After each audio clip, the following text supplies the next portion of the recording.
Good afternoon from the Superbook.com sports desk. I'm Joe Hunk. Off the field, Titans outside linebacker Bud Dupree pleaded guilty to a lesser assault charge on Monday, and he will be sentenced to 6 months of probation. But on the field, the Titans are getting ready for Tampa Bay in that Saturday night kickoff that you'll be able to hear right here on 104.5 The Zone starting at 6 o'clock. Kickoff's at 6. But what will Malik Willis be doing? What does he need to work on?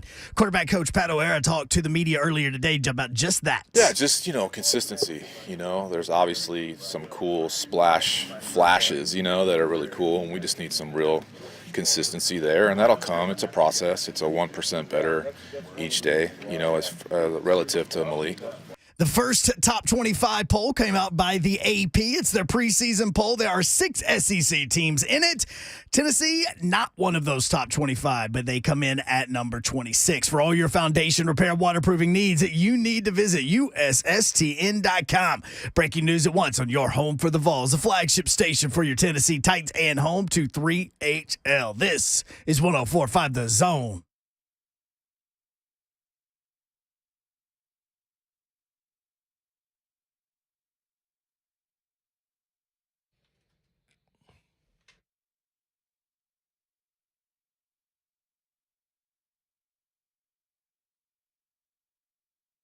Yo, what up, Natural? 3HL is on the air. Bree Doherty with you on 104.5 The Zone. There she is. She's Dawn Davenport. That's Buck.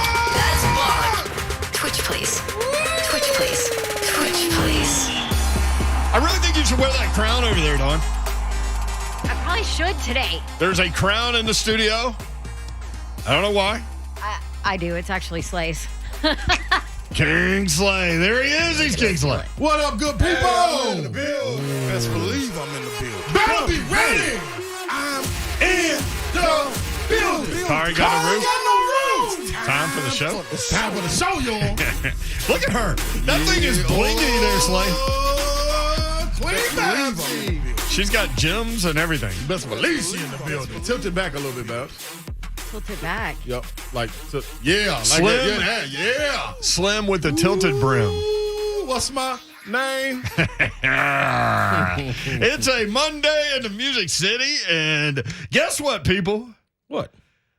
This weekend coming up. This one coming up Mm-hmm. in just a few days. Okay. It's the last weekend without football till February. Oh, it's time to get it on. Technically, Okay, talk to us, Babs. it's only 12 days until college football. That's right. Vanderbilt at Hawaii. 12.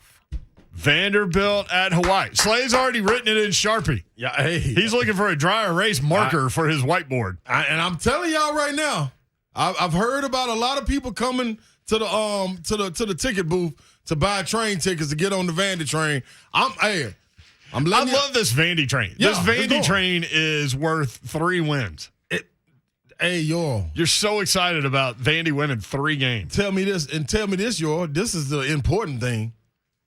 If you only got a 3-game season and you go win 3 games, what's your win percentage?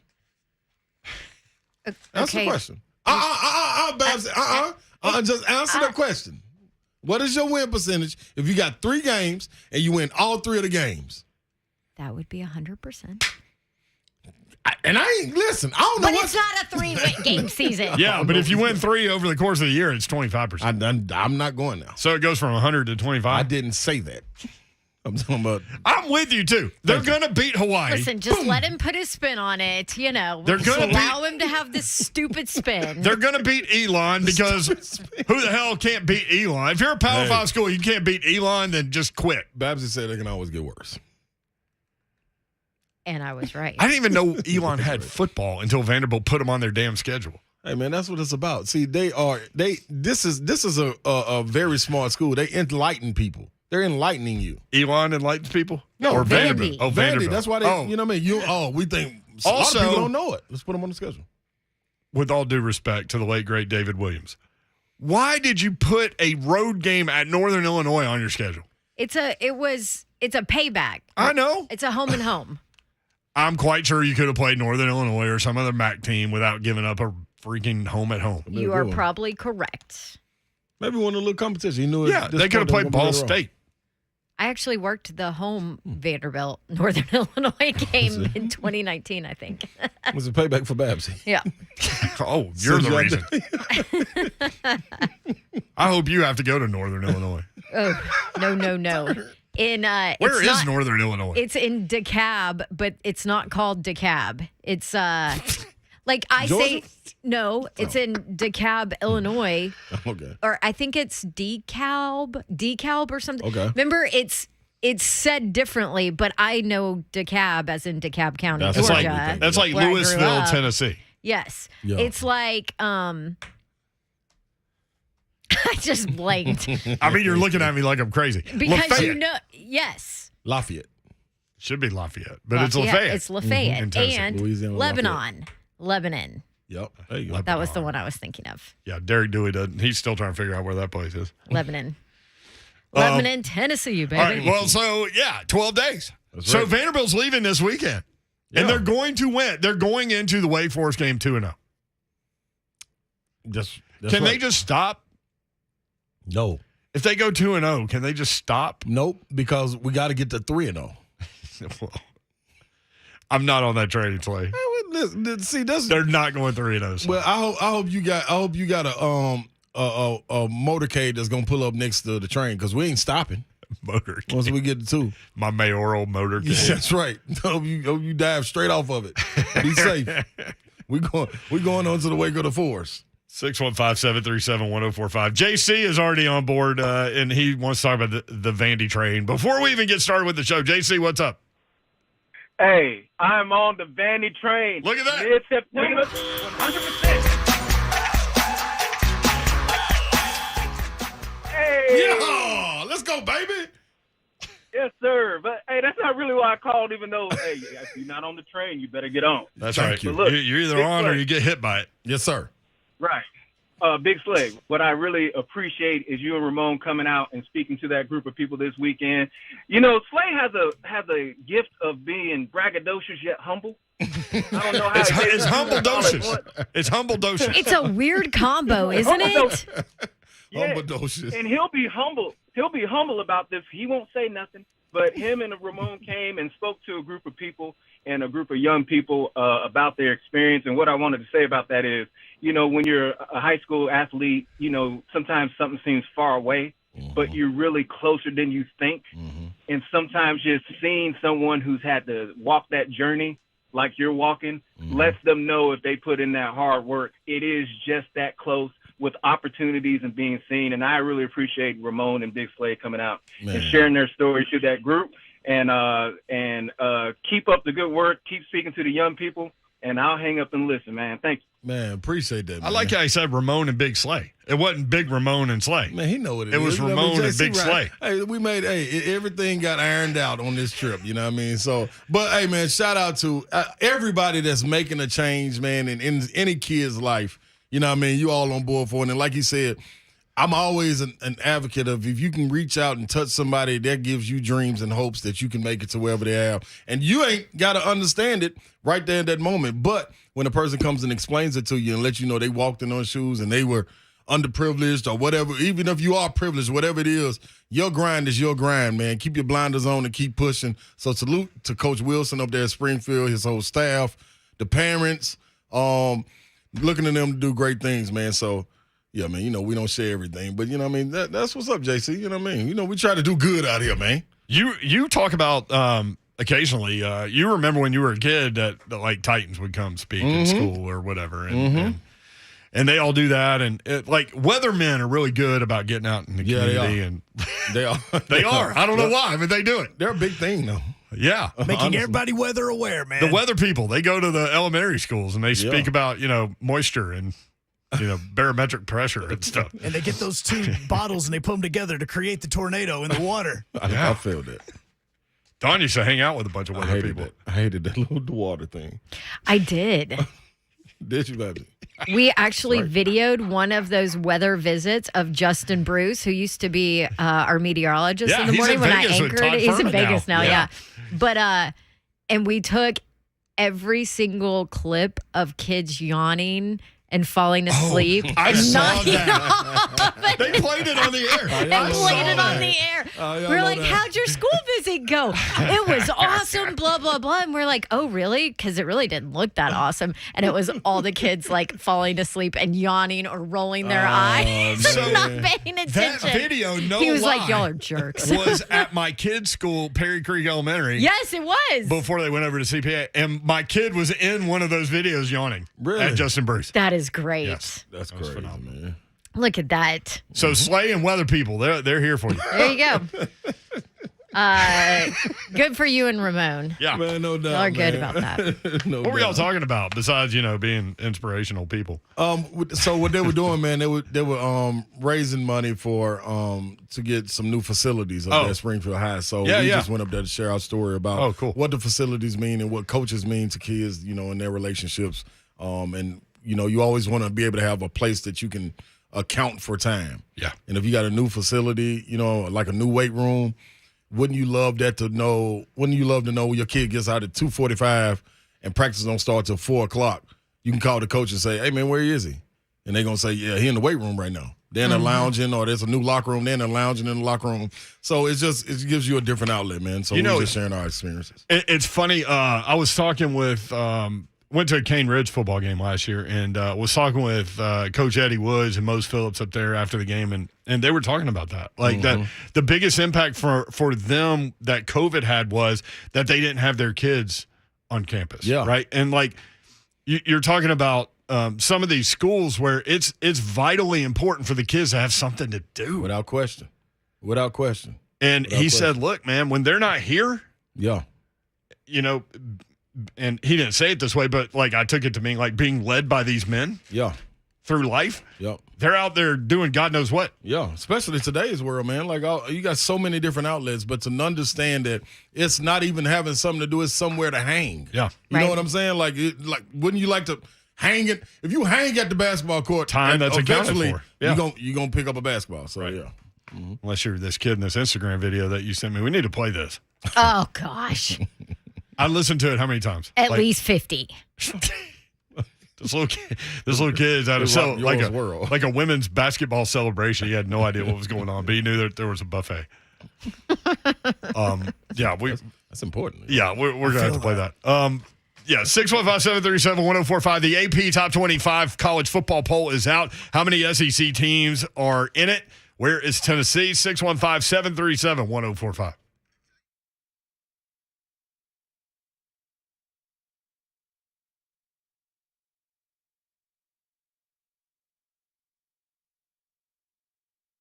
Dawn just continually looks at me like I'm crazy today. I don't know what's going on. Every day. Every day, yes. Buddy Allen Carpet One, every day. They are your flooring experts. This is where you need to go to get that next new flooring project unwrapped and ready to go. Locally owned and operated by the Allen family for more than 55 years. Zach, Jenna, and Judson Allen are in the store every day. They're going to be there with you throughout the entire process, through the design, the thought of whatever it is you're doing, through the installation. They're not going to farm that out. They'll handle that in-house. Located in Donaldson, 2405 at Lebanon Pike, 615-883-3289. BuddyAllenCarpet1.com.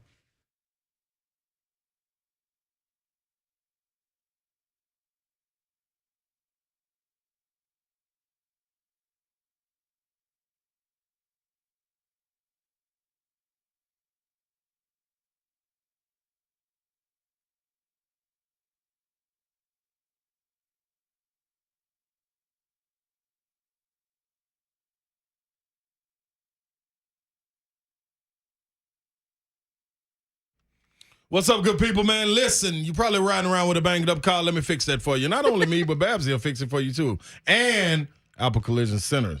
That's where you need to go. It's locally and American owned for over 48 years right here in Middle Tennessee. I was going to say, you're probably riding around with a banged up car, but then again, 2 of the 3 in this studio are right now. So Apple Collision Centers, that's where you need to go. You can go to Hendersonville, Gallatin, and Old Hickory. Now, you got to understand, you'll probably have a lot of questions, like, what about my insurance? I mean, can I get a rental? Listen, they will help. They will work with you with your insurance and even help arrange a rental. They even do towing. Yes, Apple Collision Centers also sprays only the best Sherwin-Williams finishes. Now, they will do free estimates and do repairs from hail damage auto accidents, dents, and more. Those repairs, they only put the OEM parts in. What does that mean? Original equipment manufacturer parts, which means your car is going to be restored back to its old glorious self. Visit applecollisioncenters.com. Schedule a free estimate. Learn more there.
3HL.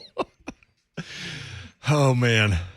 I think you should put the daycare picture you just got of Hadley out there and let everybody decipher what's going on in the picture, just like we did during the break. I can't because there's all the other kids in it. Yeah, Privacy. Is that bad? For that, yeah. Just put red dots on their face. I could do that, but there's like 12 of them, and every single one of them are paying attention to the teacher, except for one. Well, one little girl's ready to rush the passer, man. She's like in a 3-point stance or four-point stance. Mm-hmm. Yeah, She's about to run through this other little kid with the red shirt on. she's ready.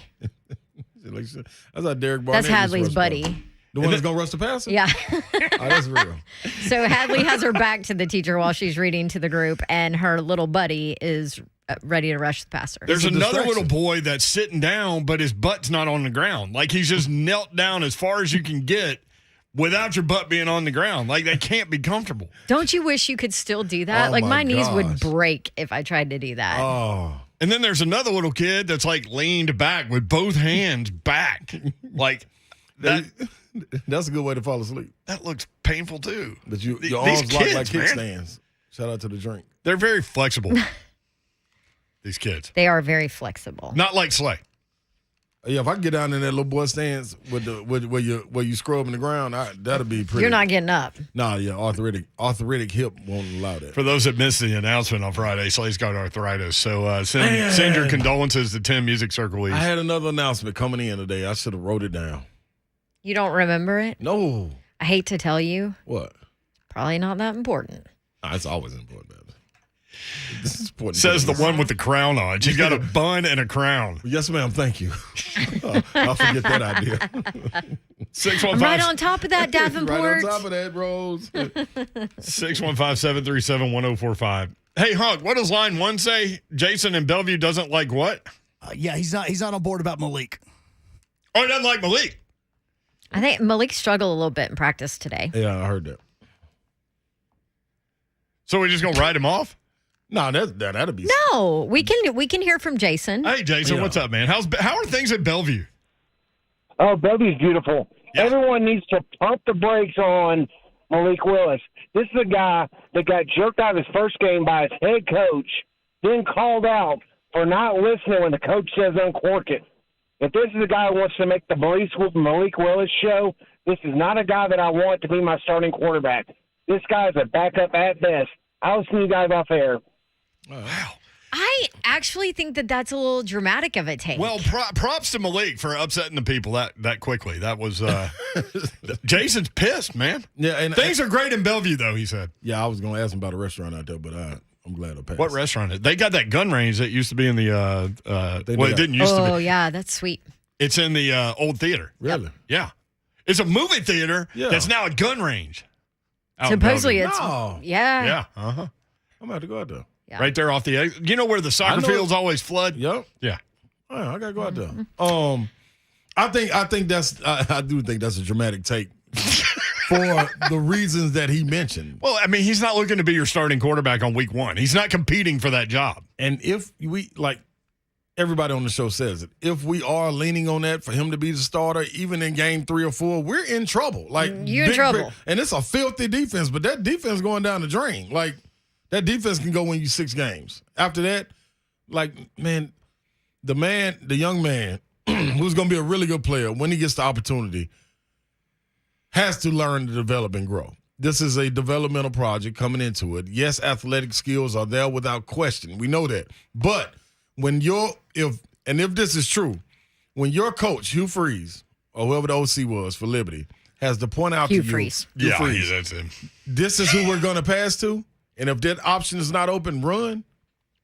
That's why I was asking, I forget who we had on last week. Was it Cosell? Yeah. That I was asking. He like, said they would literally point to the receiver for him to throw it to. yeah, and that's a problem, and that's not his fault. That's them trying to win games. That's Right. what Cosell said. They're in the business of winning games, not necessarily developing a quarterback that's been transferred to you, looking to really play right then. So, man, and I mean, but if we're gonna judge him off him Vrabel taking him out because he didn't pass it, like, come on, y'all. Well, Jason. I mean, it's a teaching moment. I thought he actually did really well in the I- first game, knowing what With we the knew package about that he him, had. that he's a one-read guy and take off. But Yeah, ain't no question.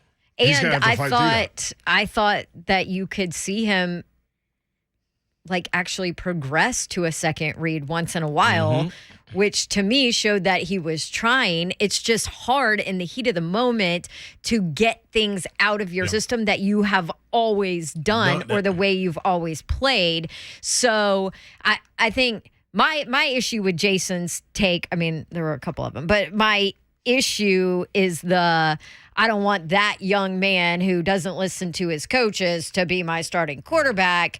I think that's kind of ridiculous because I think that his not listening to his coaches is just because it's instinctual for him to look and see, not know that in the NFL, what he just saw is open. It's open, because it's very different than college.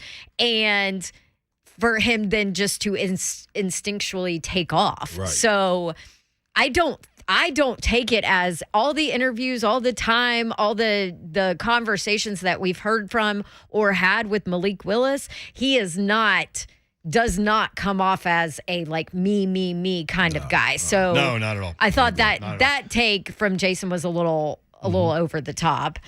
Agreed. Now, is he ready to be your starting quarterback? Hell no. No. Is he ready to be your backup quarterback? People are going to come at me about this, but no, he's not. I know Logan Woodside looked like garbage, but he's not ready to be your backup quarterback yet either. And by the way, save that, Hunk. the guy, that Logan Woodside looked like garbage? Yeah. Don't you save that. I'm the president of the fan club. Don, And by the I way, learned Friday, I just give a thumbs up and say, okay, I don't know what you're saying half the time. okay, good. I mean, you said it. The guy on Twitter that called me racist, by the way, No, for me too. I was racist too. Oh yeah, Oh, I thought you you're called her also racist. racist. All right, I'm racist. I thought Slay No, said that Slay he did called not you call me racist. For saying that Malik Willis isn't ready and he's not. Did you watch the film? Go listen to Greg Cosell. He's not ready, and it's okay. And that he's it's not okay. ready. And guess what? It has absolutely nothing to do with the color of his skin. Right. He Okay? was drafted knowingly that he wasn't Nothing to do. Yeah. There's a reason he was a third round freaking draft pick. You know because what? he's a project. You know what other quarterback for that organization got people frustrated because he wouldn't see people open on the field? Marcus Mariota. Oh, Marcus. Is he black? Marcus, No, he's not yes. He's not. Vince is a black. Then VY? Yep. Oh yeah, I got VY, yelled at for listen. saying VY wasn't going to McNair last too, was, too. and then a year later he was out of the league. VY in practice. He would look at one guy and it's not open and he would take off in practice. Yeah. Just letting you Like know. not even being rushed. Yeah. But that's the when other it's like thing. instinctual. It's you know what I mean? instinctual because you know why? It's worked. Yeah, and you've been the For best VY athlete on the floor, on the field. It worked his whole life. It worked for him in college. Yes, it did. Won a national championship Yes, doing he did. it. Without The question. single greatest performance by a college football player Ever. ever given the stage Yeah. Isn't it amazing against USC. that performance and what he was able to do and the domination he had in college that doesn't automatically translate to the NFL to being a successful quarterback in the NFL?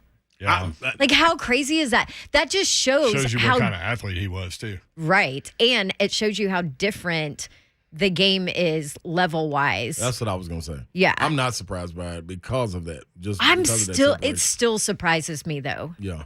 I mean, but you got to think though. You got a guy out there that's 20 or 19 years old that's out there playing corner. You can trick them, and if he Right. does close in, you're gonna run faster than him. You're Right. gonna be stronger than him. You're gonna But, beat him. Yeah, that 28-year-old that out there that is a Pro Bowler. Oh, ain't no fooling him. Plus, you got a safety that's lurking. Like, yeah, it's dip. You coming to play with men. This Yeah, is a that's right. grown man's Grown, league. amen. Well, Like, it and ain't no ifs, ands, or buts. The study part of it It's totally is different. totally Yeah. different. Like that's you know? ain't no more classes, ain't no more. Hey man, get in the weight room, man. All that's null and void. Get in that film room. Yeah. So as soon as you come to the line, forget when you checking off. They know what you running, brother. I What know you your gonna do? tendencies. I know everything. all of that, And yeah. not only yours, I know your coaches. Right. You know what I'm Right. saying? Like, it's big. This is a bigger picture. I know what your I mean? coach likes to call on Yeah, come on, first man. and Like, what? 6. People Yeah. Hall of Famers out here in Blaine, this Blaine thing. would look at coordinators Yeah. and Yeah. what they called like at their previous stops. Yeah. Like not even with their current team. That's when you diving into the game right there. Blaine was a film That's the difference. fiend for sure. 615-737-1045. Brandon on YouTube. People making judgments after one preseason game is hilarious. Right. It's crazy. It's crazy is what it is. You know what I'm saying? Now, that being said, Jim Wyatt put out his, normal practice report, and he always charts the quarterbacks. Right. And Willis was 7 of 22 in 7-on-7 and team periods combined. So, and almost picked off twice. So he did not have a great day if you just look at the numbers. But guess what? Tannehill was 13 of 23, 7-on-7. So it he wasn't much better. Yeah. It's supposed to happen, man. 615-737-1045. Let's see. Mike and M on YouTube. The crown's coming off. It's getting serious. I did. I had to quit messing with it to defend myself. Going back on. 615-737-1045. Let's get Mike in Nashville in here on 3HL. Hey, Mike, what's up? What's going on, guys? Got What a up, quick Mike? little tidbit for you, man. And this ain't nothing new because we all know it and everybody's been talking about it. But Malik Willis ain't good, guys. He ain't good. He's a rookie. There wasn't a two-package deal with Malik Willis and Hugh Freeze. Like, he literally told the boy what to throw, when to throw it, who to throw it to, and if there wasn't there, run. So at this current state here on this fine October day, the boy is trash, but he's a rookie. There's instinctual stuff that hopefully can be changed, but if it can't be changed, guess what? You wasted the third-round pick. There's worse things that could happen. Life is good as a Titans fan. That defense is nasty. I'm talking nasty. Them practice numbers ain't going to look good, guys. You know why? Because that defense is stout. Tighten up. I like it. I like it. Well, first and foremost, the young man, not the boy, but the young man, listen, coming into it, man, that's why I said in the beginning, 2 years, man. Now, imagine where this young man would be with this athletic ability, the instinct to play quarterback, and then the development of it. Like, give me that pound of clay right there with those attributes all day. And let me have a good time with it and watch what I do. People as like to offensive coordinator. compare him to Steve McNair, which is unfair at this point. I mean, I get it, but it's unfair at this point. But Steve McNair's out 2 years. Now, times were different. Very different, right. yeah. And back then, it's funny because Chris Chandler was the quarterback for the Oilers back then, and he was of no help whatsoever to Steve McNair and had no interest in it. Zero. Yeah. I think it's unfair to say trash. Wow. Well, and That young man is trash. Yeah, that's tough. After one game. Trash is garbage. one preseason game too, where One half. one half and two plays of a plays. preseason game. Now, granted, when I he don't got think- taken out, it's because he didn't throw it to Dez on the bottom of the screen, and it was open. That's what got But you said It Vrabel was teaching wide moment. It was a teaching open. moment. It was a teaching team, moment. and that's exactly why Vrabel talked about it in the press conference, Right. because he wanted to make sure that it was taught Yep. that, hey, that's open in the Yeah. NFL, and you got to make the decision to throw that ball. Yep. Like, it's okay, throw the ball. Yep. You know, I just, I don't know.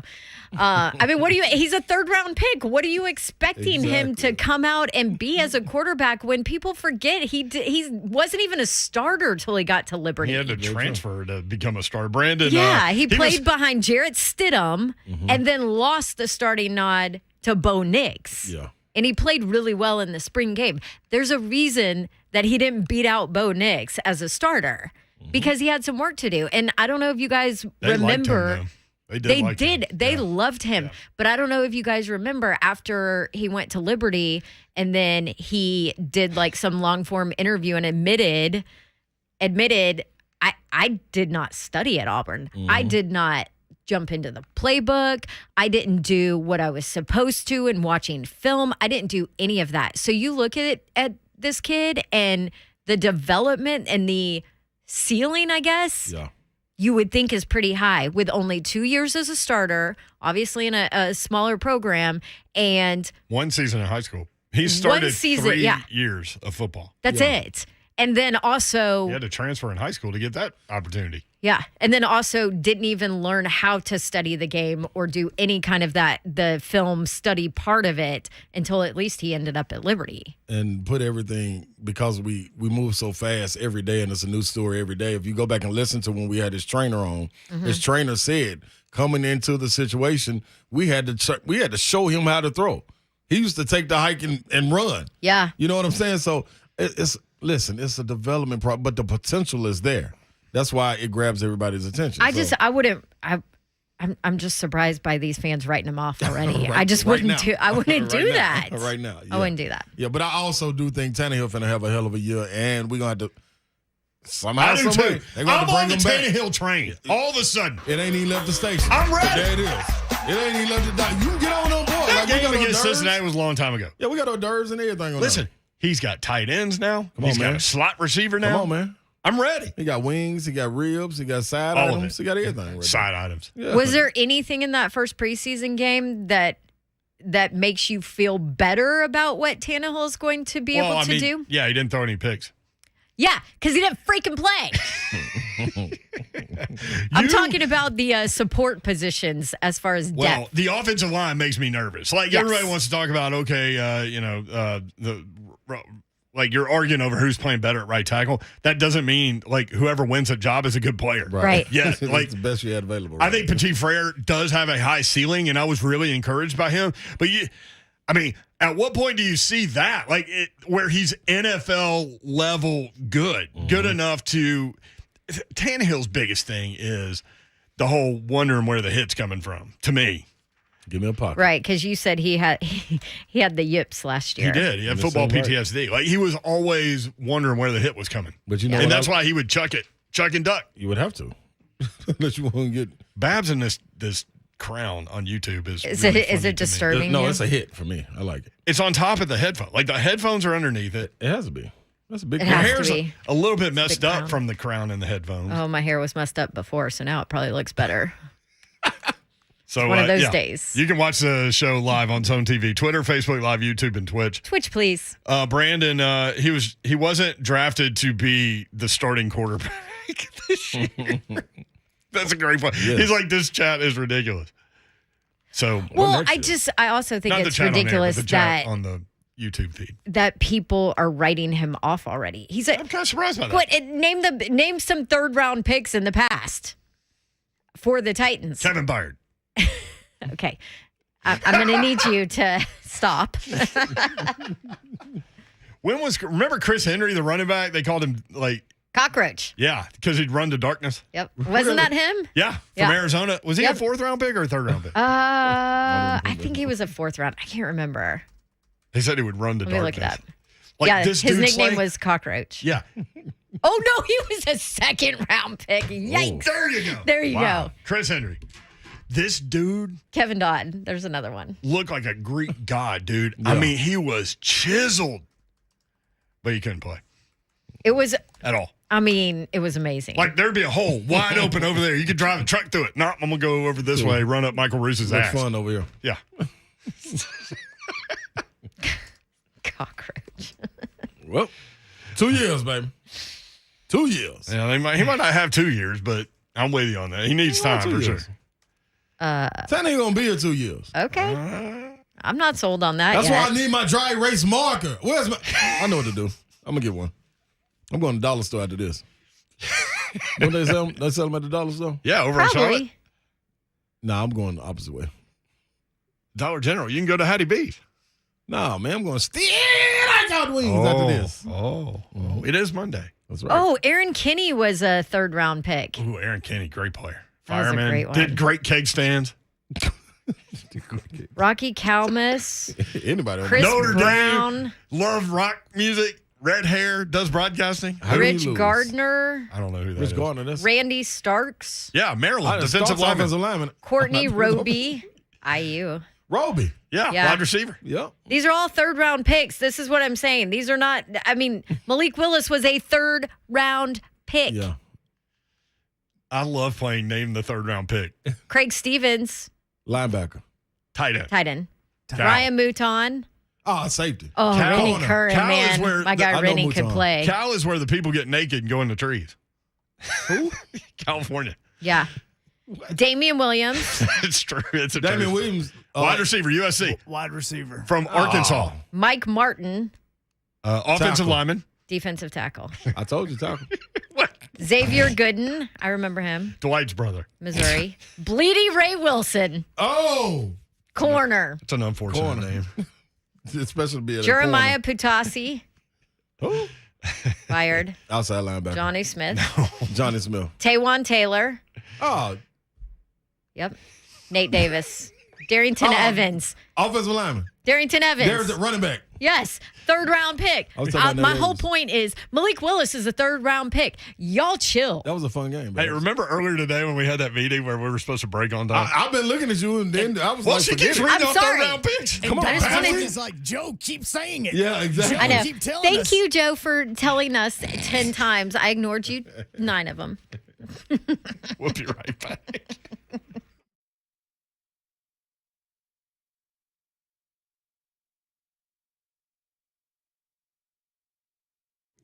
Name this third round pick. Dickens Serving Landscape Supply. DickensSupply.com is the website. Need to get that lawn looking its best as we head toward the fall. Trey Hartsook is here to tell you more from Dickens Serving Landscape Supply. Trey, what's up? Brett, what's going on, man? Yeah, that's exactly right. Want to get the yard looking good, man. This fall, people are going to be over watching football, hanging out. I'm going to tell you what makes everybody say, wow. When you have a great lawn and you get it from Dickens Turf and Landscape Supply, you know you can roll through a neighborhood and tell who takes care of the lawn and who doesn't. I'm going to tell you what, nothing looks as good as that turf-type tall fescue, striped up, looking nice.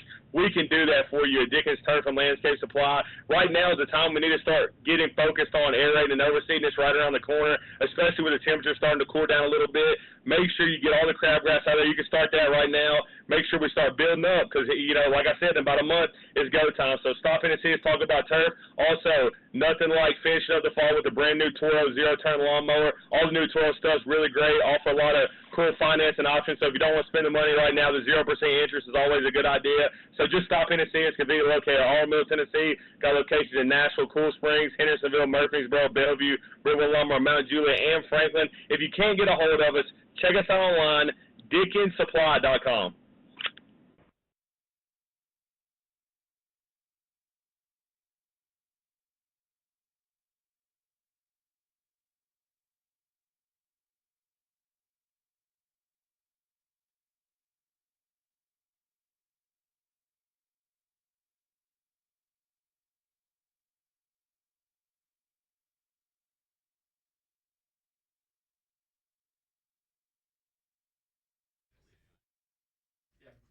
Need a car, truck, or SUV? So many reasons that you should custom order a new Ford from my friends at Two Rivers Ford. You know you're going to get the best price in town. Two Rivers Ford has always sold below MSRP, and they've done this even with the supply chain issues. Doesn't matter at Two Rivers Ford. They just believe that giving their customers a great, honest, upfront price is important, which is probably why Two Rivers Ford is now selling to the grandkids and the great-grandkids of some of their original customers. They also have non-commissioned salespeople, and, of course, Two Rivers Ford is locally owned. Been around since 1983 right here in Middle Tennessee. Take a lot of pride in being a part of this community. And maybe you're like me. I want to make my purchases from local businesses. You know they're going to be around, and you know if you have any issues, they're going to take care of you after the sale. Better Business Bureau rating, I always look at that before I hire a company. Well, they have an A+ rating from the BBB. They've won Ford President's Award for customer satisfaction a ton, and honestly, they're just great people. Call Two Rivers Ford, 800-900-1000, or just go see them in Mount Juliet, east of the airport, online at tworiversford.com. That's Two Rivers Ford, powered by Ford, driven by people.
3HL 104.5 The Zone.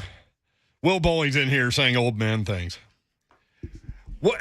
He's an old man. He was getting on Buck for not wearing socks. I was this morning. Is that what happened? Yeah. Did Buck go to the soccer game that I went to last night? He did not. Lucas was there. Or no, I don't think Lucas was there either. I was the only one from the station at the soccer game? I was there. Oh, you were there. Eating my empanadas. Oh, speaking of, I thought I was in the pizza line and I was going to get some pizza, but then it was the empanada. I don't even know Did what you get those one? are. No, I don't know what they are.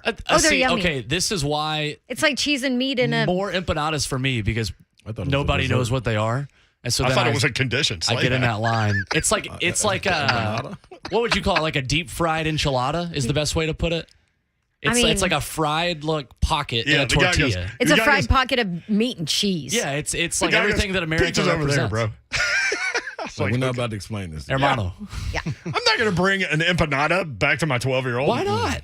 I mean, he's going to be like, what the hell is this? It's like everything you'd get at Taco Bell. It's just in like a deep fried pocket, which is like even more American. Let me say this. It's really good. Nashville SC, that was my first game at Geodis Park. Yeah. And, man, the tailgating's awesome. You're not allowed to come back since they lost, by the way. The people, when I left, it was 1-0. 1-0, right? You're like girls I knew in college that were in sororities of just like, when can we leave and go home? Listen, if you're going to put a game on at 8 o'clock on a school night. No, I'm giving you a hard time. You're right. And not even start it until 8:25. And I got to get this 12-year-old back. Like, mama's at home going, hey, where is Drew? He's got school tomorrow. It's like a terrible, terrible thing soccer does when they say game starts at 8. And typically, like other sports will say, like, coverage starts at 8, kickoff at 8:30.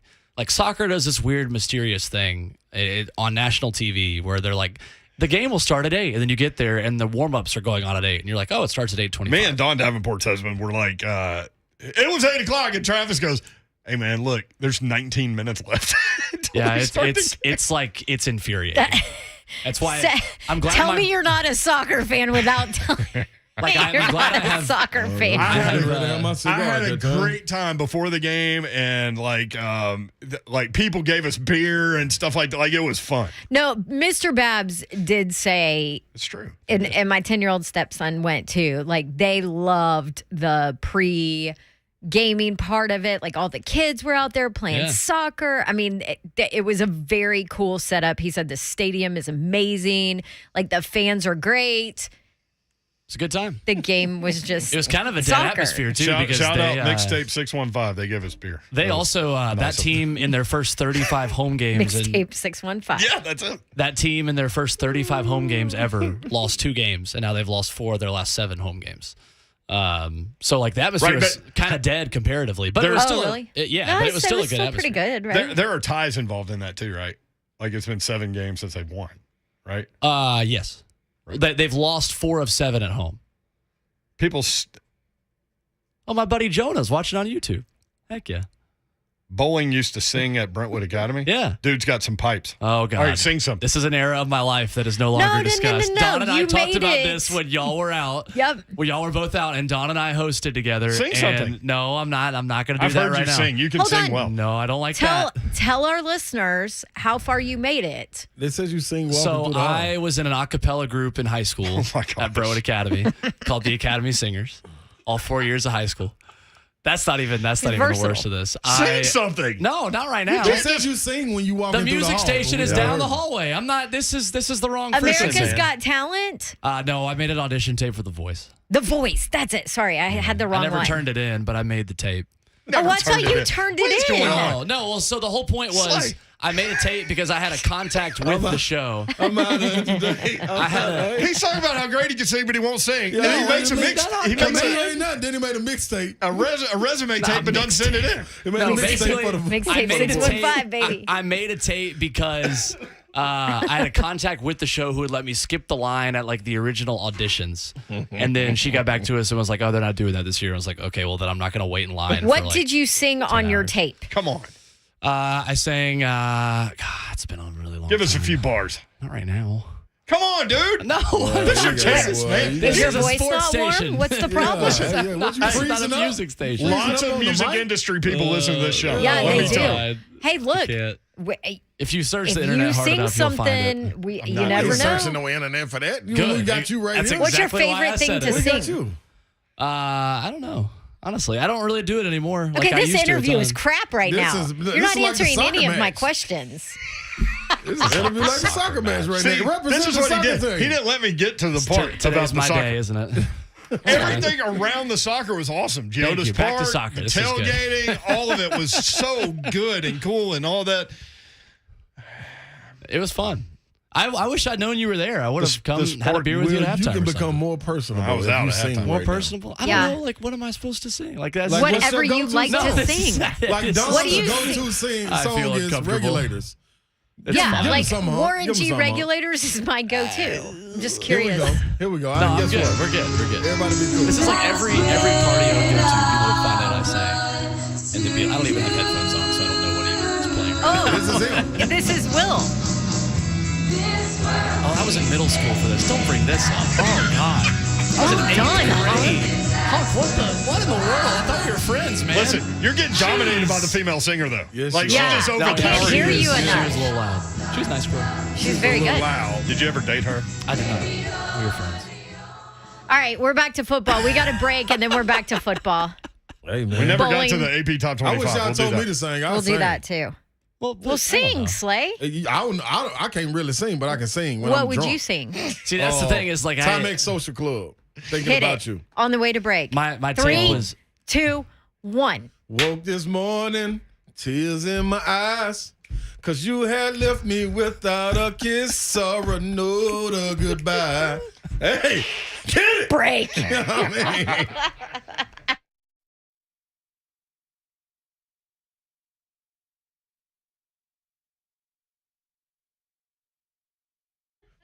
Hey man, I know y'all heard them pipes out there, and everybody probably wondering, like, man, what he singing, man? You got to be a real old time skater to go to the skating rink, and you gonna hear that song right there. Time X Social Club, thinking about you. But right now, man, 6 to 10 tonight.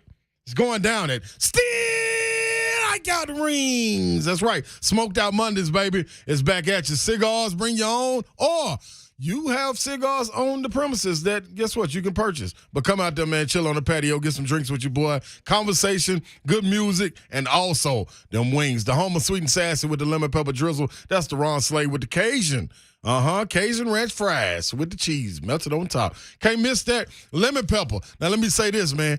I had the raw room in the building. Yep, had them in the building because they tested my guy over at Strikeout Wings, man. And what they do, they went out saying, hey, man, them are the best wings in the city. I know they are.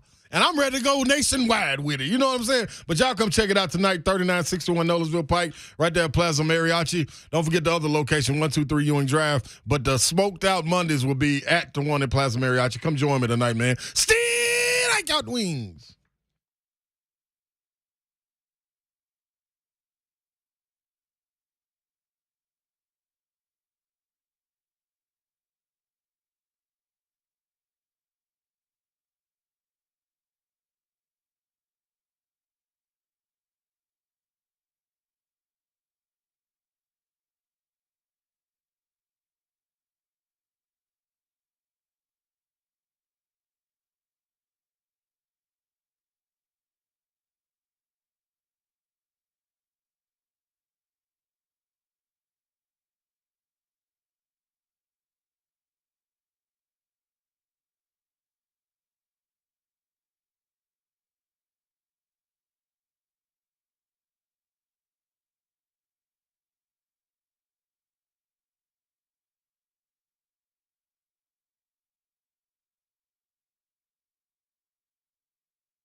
Good afternoon from the Sportsbook.com sports desk. I'm Joe Hunk. On the field, the Titans are getting ready for the Bucs. Game is going to kick off at 6 p.m. on Saturday at Nissan Stadium. But there's going to be a lot of improving throughout this week, at least according to quarterbacks coach Pat O'Hara when he talks about Malik Willis and the one positive thing that it comes to Malik in practice. The cool thing is Malik's self-aware of what he needs to do. And when you're self-aware in anything any one of us do, then you have an opportunity to enhance it. And so he's very self-aware of it. We work on it every day. You guys see it.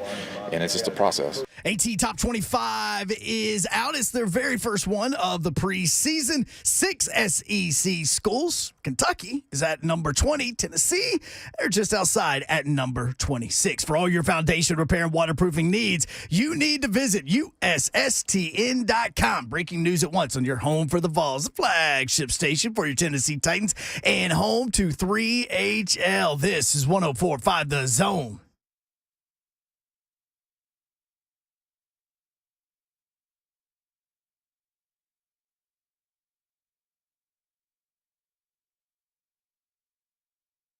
Three, 1045 The Zone. What up, Nashville? Happy Monday. Brent Doherty with you. And I've got a couple of my friends in the studio. Yeah. Don Davenport. Hey. That's Bunk. That's Bunk. Twitch, please. Twitch, please. Twitch, please. She is on fire today. 12 days out from college football. Poor Will Bowling. Man. Oh, I found more. I found more videos. If it ain't, I want it to be funny now because I like you had your opportunity. Come on. Yeah, man. you can't let it because during the break he was like, "Has the moment passed, or do you want me to say?" Yeah, it? no. I'm like, no, you should have sang. Yeah, And y'all let him have it. See, he missed the lady at the bar. He bought her a drink and she smiled at him and he walked out the door. Instead of going down there Came talking back to like her. 30 minutes later, like, you think she still over there? wants to talk to me? No, she done went out the door with him. Party over. Sup? He trying to come back in the bar. Is that what you're saying? Yeah, man. After you, come on, it's over. You missed the moment. It's like the Pac-12 during COVID year. You're right, man. He is Rod Slayer. What's happening? Best believe I'm in the building. Better get ready. See, he wasn't ready. Car ain't got no roof. That's what I'm trying to tell you. Car ain't got no roof. This car definitely got a roof. You got a tank. Bulletproof roof. Never open. Best believe I'm in the building. I mean, Bowling comes in the room with y'all, and he definitely needs a bulletproof whatever. Man, come on, man. He takes We're it from just you guys. preparing him For what? for his later career. Yeah, his moment. His moment. Yeah, he was like, what's the name on 8 Mile? He was like Eminem. Oh. Yeah. So there's spaghetti on his sweater already? All Yes. over it. All Mom over it. spaghetti. Mom's spaghetti. Yeah. Mm-hmm. Shout out to Candy. What's he in the chat, man? What up? What up? What up? That was Yeah, a but- classic. I know. Eminem got 2 moments in that movie. What was the second one? Well, the first one he froze, remember? Oh, yeah. So that's Will. Walked out. We're looking for the next one. Right. But y'all ain't going to give it to him. Bingo. This ain't no movie. This reality. That's actually literally in the lines. This is no movie. There is no Mekhi Phifer. See what I I'm mean, saying? boom. Yeah, so is. Exactly. This ain't, you right, huh? You know what I'm saying? See, now we got to move on. We got to move back to football. You had your moment. Too Yeah, bad. let's go. Wow. Okay. Sorry. Here I think I had a little too much caffeine today. Here we go straight into it. And now, straight into football. Presented by Don Davenport. Babsy. Yes. The AP Top 25 is out. Yeah. Alabama's number 1 in the country. Should I start it at the bottom? Yeah. No, because I got some problems with it. I like if you go top to bottom. Okay. Alabama, Ohio State, Georgia, Clemson, Notre Dame. Notre Dame's 5. No problems. Except for if Notre Dame gets in the playoff, they're going to get blasted by whoever. So, I mean, you got a problem. I like it. Okay. Not necessarily. What are you talking about? Okay, good. Carry on. What are you talking about, woman? They got a new coach. Are you? Yeah, I like him. Who, Notre Dame? Yeah, Yeah, Freeman. I think they're a great hire. They couldn't have gotten any better right then. Right then for a fix. Now he got to come back and do it. But he does have the players. Why are you dogging Notre Dame? So on Trash Talk Friday, my Trash Talk was for Notre Dame because they're okay. I missed this. I'd like for them to be just good enough to get to like play Alabama and Manti Te'o on them, and they get blasted. or, a couple years ago. Like, they're good enough during the regular season to win their little schedule. But then they go up against some big SEC powerhouse program and they get demolished. Slaughterhouse. So they're ranked 5. That's good. Mm-hmm. What about Texas getting a first place? I never asked you about this, Babs. You were out. Texas got a first place vote in the coaches poll. No, I think you did ask me about so it because I said that is so dumb. Mm-hmm. And I said that it takes away the validity of these votes, Okay. these polls. Okay. It's dumb. So I got your take on that. Yep. All right. Notre Dame 5. You good with that? Sure. I'm straight. Clemson 4. I think Miami wins the ACC. I'm not buying into them. I think Clemson got some defense this year. That's going to really They do. carry them. Yeah. Texas A&M 6. No problem. I thought last year was going to be A&M's year. I mean, they beat Alabama. But they did have a brand new offensive line last year. Quarterback. New quarterback. Cycle. Yeah. Right. So They're still kind of going through that. maybe this is preseason their year. potentially on paper. I like what they are. Yeah. Me. Next. Second in the West. Utah, number 7. I didn't say that. Well, that's what they are here. Yeah, but I ain't say that. Who's second in the West then? Listen. Notre Dame? No. Arkansas. Oh. You're going Arkansas? You meet these players and you fall in love. I fell in love He with the loves coach too. KJ Jefferson. Well, we've Pittman always too. liked Pittman. Yeah, Jefferson. Here's the thing about Pittman though. Like he knows that offense that they're running is not his lane. Mm-hmm. And so he just lets Bryles go. Handle that. Yep. I'm not going to tell you what to do. I'm not going to tell you how to call plays, what play to call. Just do your thing. Like Sam Pittman does a really good job of being the head coach. Right. Do you know what I mean? He Yep. doesn't, That's I good because remember. that is his job. No, but you say that. I'm just You messing- say that. I'm just How messing many with you. coaches, Mike Vrabel, how many coaches have to get involved in their side of the ball expertise-wise Yeah, yeah. in the middle of the game? Like, I understand. very difficult If you're to a stay out of the way defensive of it, coach, though. like you're going to predominantly probably be on the defensive side of the ball. Yeah. Are you talking about Jeremy Pruitt, who got involved with offensive play calling too? Yes. And that was a debacle. Oh, So was that Helton? That was Helton. Was that when it was a debacle? What the did Helton whole say? thing was. I think it was. I thought it was. Man, what's the guy they paid a whole lot of money? He ended up going to Alabama and been a special assistant. Golly, what's his name, man? The Tennessee he was getting paid a offensive whole coordinator? lot of money. Everybody yeah. went to Alabama to be an assistant. Well, except for Helton, he an went analyst. to be a head coach. At Western. Find his name. Yeah, I don't think that He was Helton heavy was set allowed guy. to do everything that I don't think. Yeah. could have done. Well, and he. Is that a good way to say that? That's a great way to put it because he took the high road even after the fact when We had him on. we had him on, yes. And then also during coaches' meetings, like some of my fellow commentators kind of asked him about. You talking about Jim Chaney? Yeah, that's Cheney. that's exactly what I was talking about. Said heavy set. You know what I was talking about, didn't you? I didn't even hear you say that, but yes, Oh, that's yeah. a. That would have gave it I away. mean, it's. I Ain't mean, no it wrong with is. that. I'm heavy set. I'm thick thighs, thick belly, with an arthritic thigh. A thick belly. See? Thick is a bad word. No, it's you not. just proved No, my no, no. entire point. No, I'm a just thick playing belly. off of it. Oh, she's playing thick. Off of it. I'm playing off of it, Babsy. You have these little baby skinny legs. Yeah, that's right. And it wasn't Cheney, was it? Belly. It- Cheney Jim Chaney. used to be. It was Cheney, wasn't it? Yeah. Or was it smaller. not Cheney? What? See, look where she going with it. He used to be Yep, When he 19 was- and 20. when he came was back like offensive 6? coordinator. at Purdue. Yep. Oh. All right. Cheney Where are was we getting on a this list? bankroll, though, 8? and they couldn't move the ball, but go ahead. Yep. Yeah. Yeah, so Jeremy Pruitt felt like he needed to call somebody. Yeah, move. You know you get a lot of money. Let me do it. I can mess it up, too. Go ahead. Dave Clawson. Oh, Cheney's at Georgia Tech now. Yes. I just saw that, yeah. After leaving the league. Yeah. He was with the Saints. He was in the NFL for a little bit. Okay. Number 8, Carry on. Michigan. Jim Harbaugh. Mm-hmm. Number 9, Oklahoma. Number 10, Baylor. This I would flip-flop them. I like Baylor. I do too. Coming off of the Big 12 championship. There are 6 SEC teams involved. I mentioned Alabama and Georgia 1 and 3. Texas A&M 6. Then you've got Arkansas 19. There's your boys. Kentucky 20. Is Arkansas this year's Kentucky for us? For the West? No, just in general to be like. Because last year I was me and Peter Burns just loved Kentucky. Yes, remember? I did. Well, that's what the little train I'm on. It might be a smaller train, but so is Arkansas this year's? Yep. I don't know because don't you give me that sigh. He gave you a side eye a minute ago too. I couldn't even figure out why.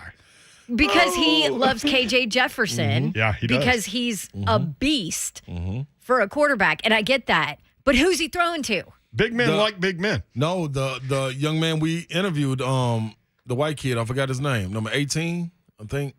I'm going to have to go back and look at my notes. Oh, but yeah, I forgot. The receiver, he was kind of bland. He wasn't giving anything away during the interview. Well, there's a But they talked highly of him because I was like, man, who is this dude? And was it Jim Nagy that came on and talked highly of him? Mm-hmm. So, somebody got to know something. I'm going to look. I'm going to find him. Watch this. I can't find him. I'm gonna do the blank. Watch this. I don't remember. I don't think we talked to an Arkansas yes, we receiver. did. Trayvon Smith. Now they do have Trey Knox. Yeah. Who I think switched. Is he a tight end now? Yeah. He's a local kid. Yep. I mean, it's kind of his time to step up there. Senior, 6'5", 233 from Murfreesboro. Yep. Was I talking about the Ole Miss receiver? I think you were talking about the Ole Miss I think receiver. you are. Well, I don't know who he's throwing to them. So he's throwing to who? Throwing to me. He's throwing to the Ole Miss receiver. He's hitting somebody on the sidelines. He's not throwing to that guy. Hey, listen though, KJ Jefferson he'll beast, man. I'm telling you, I'm riding with him. If they think Anthony Richardson can be something, yeah, he's something. KJ Jefferson something. Florida doesn't have anybody around him though. No, they don't. Jefferson, 6'3", 242, and he looks 6'5", 267. Yeah. When you see him in person. If KJ Jefferson and Tank Bigsby were on the same team, that would be your favorite team. That'd be my national champion. We don't need no defense or nothing. You love both those guys. Man, what? Arkansas schedule. I'll run through it real quick. Okay. You're just going right through the break times. Cincinnati. You don't care what Hunk says. Cincinnati, South Carolina, Missouri State, Texas A&M, Alabama. All of those are at home to start the season. Whoa, that's beautiful. At Mississippi State, at BYU. Winnable. Both of those are winnable. BYU ranked 25th in the AP poll. At Auburn, Liberty, LSU, Ole Miss, at Missouri. See, that Auburn game going to be tough because it's later in the season, and we'll know who's on board and who's not on board with Harsin by then. And Auburn comes off a bye. Yeah, Guess who's ranked 26th in the Associated Press poll? Come on, talk to me. Who? That would be your Tennessee Volunteers. Come on, baby. We ranked out. Thank you.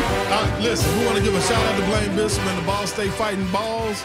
Listen, we're going to handle them, and that's going to catapult us right into that Pittsburgh game, who is already ranked in the top 25. And guess what? After that, spank them up on the road, top 25. Here we come. The Ball State Fighting Balls. That just happened on 3HL. Red Hawks or something? Cardinals. The Cardinals, man. It's literally on the side of their helmet. Ooh. He really watches Ball State. I don't watch Ball State. Like I'm supposed to know. I don't watch Ball State, man. This is gonna be the most run they get out of me. Blaine's about to come after you. He's the hitman. Guess what Blaine gonna say? He ain't lying.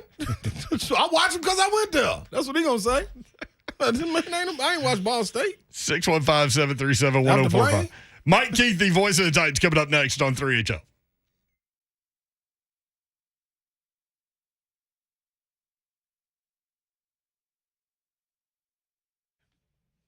What's happening, people? Listen, we got to go get us a car. We got to go get us a car. And preferably, a car that ain't got no roof. Go get you a car. That's right, yo. It's written there. So let's go get you a car. Where you going to go? I'm going to tell you where I'm going and where I've been and where I'll go again. Music City Autoplex, 2430 Gallatin Pike North, or online at musiccityAutoplex.com. You can fulfill your same needs going online and searching the website to see their entire inventory, man. And I'm just telling you, it's better if you go to the dealership because you'll see there's no punches being pulled. They're committed to serving you, the customer, man, and supporting everything that you want. Trying to get to your features, your options, your trim levels, your rim size, wheels, whatever it may be. They want to get it right. SUVs, trucks, sedans, doesn't matter, man. Great prices and incredible financing options. Don't make excuses, and do not think you're going to go in there and settle for less because they will not allow you to. You're going to get what you deserve. It's only one truly uncommon dealership. That's Music City Autoplex. Go get your car.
Have you always wanted a show-stopping closet? You dream about it? Shoe storage, hanging areas, drawers for your sweaters. Everything has a place. Maybe a little extra lighting for a special touch there. Guess what? Artisan Custom Closets can do it for you, and they can do it affordably. Get your free consultation today. Go to Artisan, ARTISAN, customclosets.com to check it all out. And here's the deal. They have a showroom. So you can go online or call, make an appointment, go see what they have to offer, and you can walk through that showroom and see all the beautiful work they can do, see what you like, see what you don't like, give you new ideas for your closets, or maybe even your pantry or your mudroom or a brand new home office. They can help you do that from scratch as well. You can see some custom creations that can make your home unique, more organized, and functional. That's what Artisan Custom Closets does. Say goodbye to clutter. Get your free in-home consultation today. Call them at 615-800-2199. That's 800-2199. Tell them Dawn sent you. They will give you 10% off whatever you do in your home. If you are a Zone listener, don't forget to ask about their financing. ArtisanCustomClosets.com, 615-800-2199.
3HL 1045, The Zone. Brent Doherty, Don Davenport, and Ron Slay, joined now by the voice of the Titans, Mike Keith. And Mike, unexpectedly today, the first two phone calls we took were people that don't think Malik Willis can be an NFL quarterback.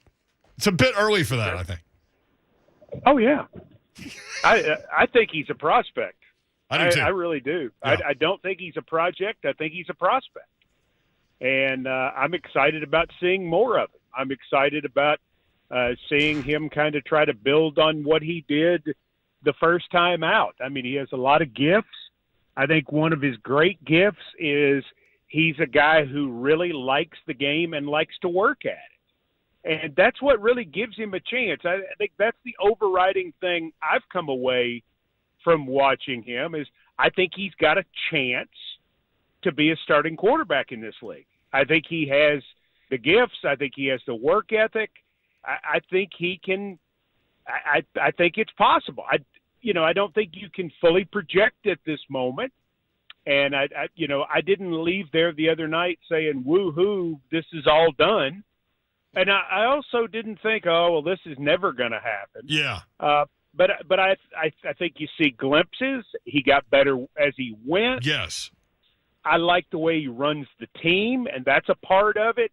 He's got a presence, and not every quarterback does. And when they don't, it's a problem, especially in the big moments. So I think there's been much more good than bad. I would disagree politely with those folks. Everyone's entitled to their opinion. For sure. We were surprised at that take coming now. But and back to back. Yeah, and I was really impressed, like you said, like he has a way about him, right? Like and guys just kind of gravitate toward him. He's just one of those dudes. But he started 0 for 3, and he got as you said, he got better as the game went along, and it didn't look too big for him. You know what I mean? Like I know the head coach got upset when he didn't throw the ball to Dez at the bottom of the near sideline and took him out of the game. But for me, I mean, he started 0-3, and then he went 6 of 8, you know? And, yeah, I mean, one of them was a throwaway. Yeah. And yeah, I mean, he did okay, and he made a couple of tough throws. And we've seen, I was watching practice one day last week, and he made the best throw that he's made in practice. He made an NFL quarterback throw. And I said to the person who was standing next to me, I said, that's the best throw he's made so far. That's an NFL quarterback throw. Because, listen, you've got to be able to make those reads. You've got to be able to make some things happen from the pocket. And most college quarterbacks today have not made those reads. They just haven't done it. In the system he was in, I don't think he made any reads. Right. And listen, I'm not knocking that. It's a great system that gets your best athletes on the field most quickly. And that's what high schools and colleges are doing now.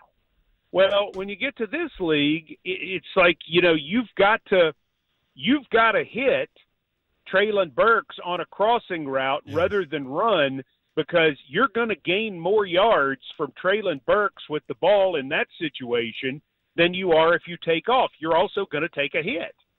And you have to learn that. You've got to make that throw. And, that's the thing.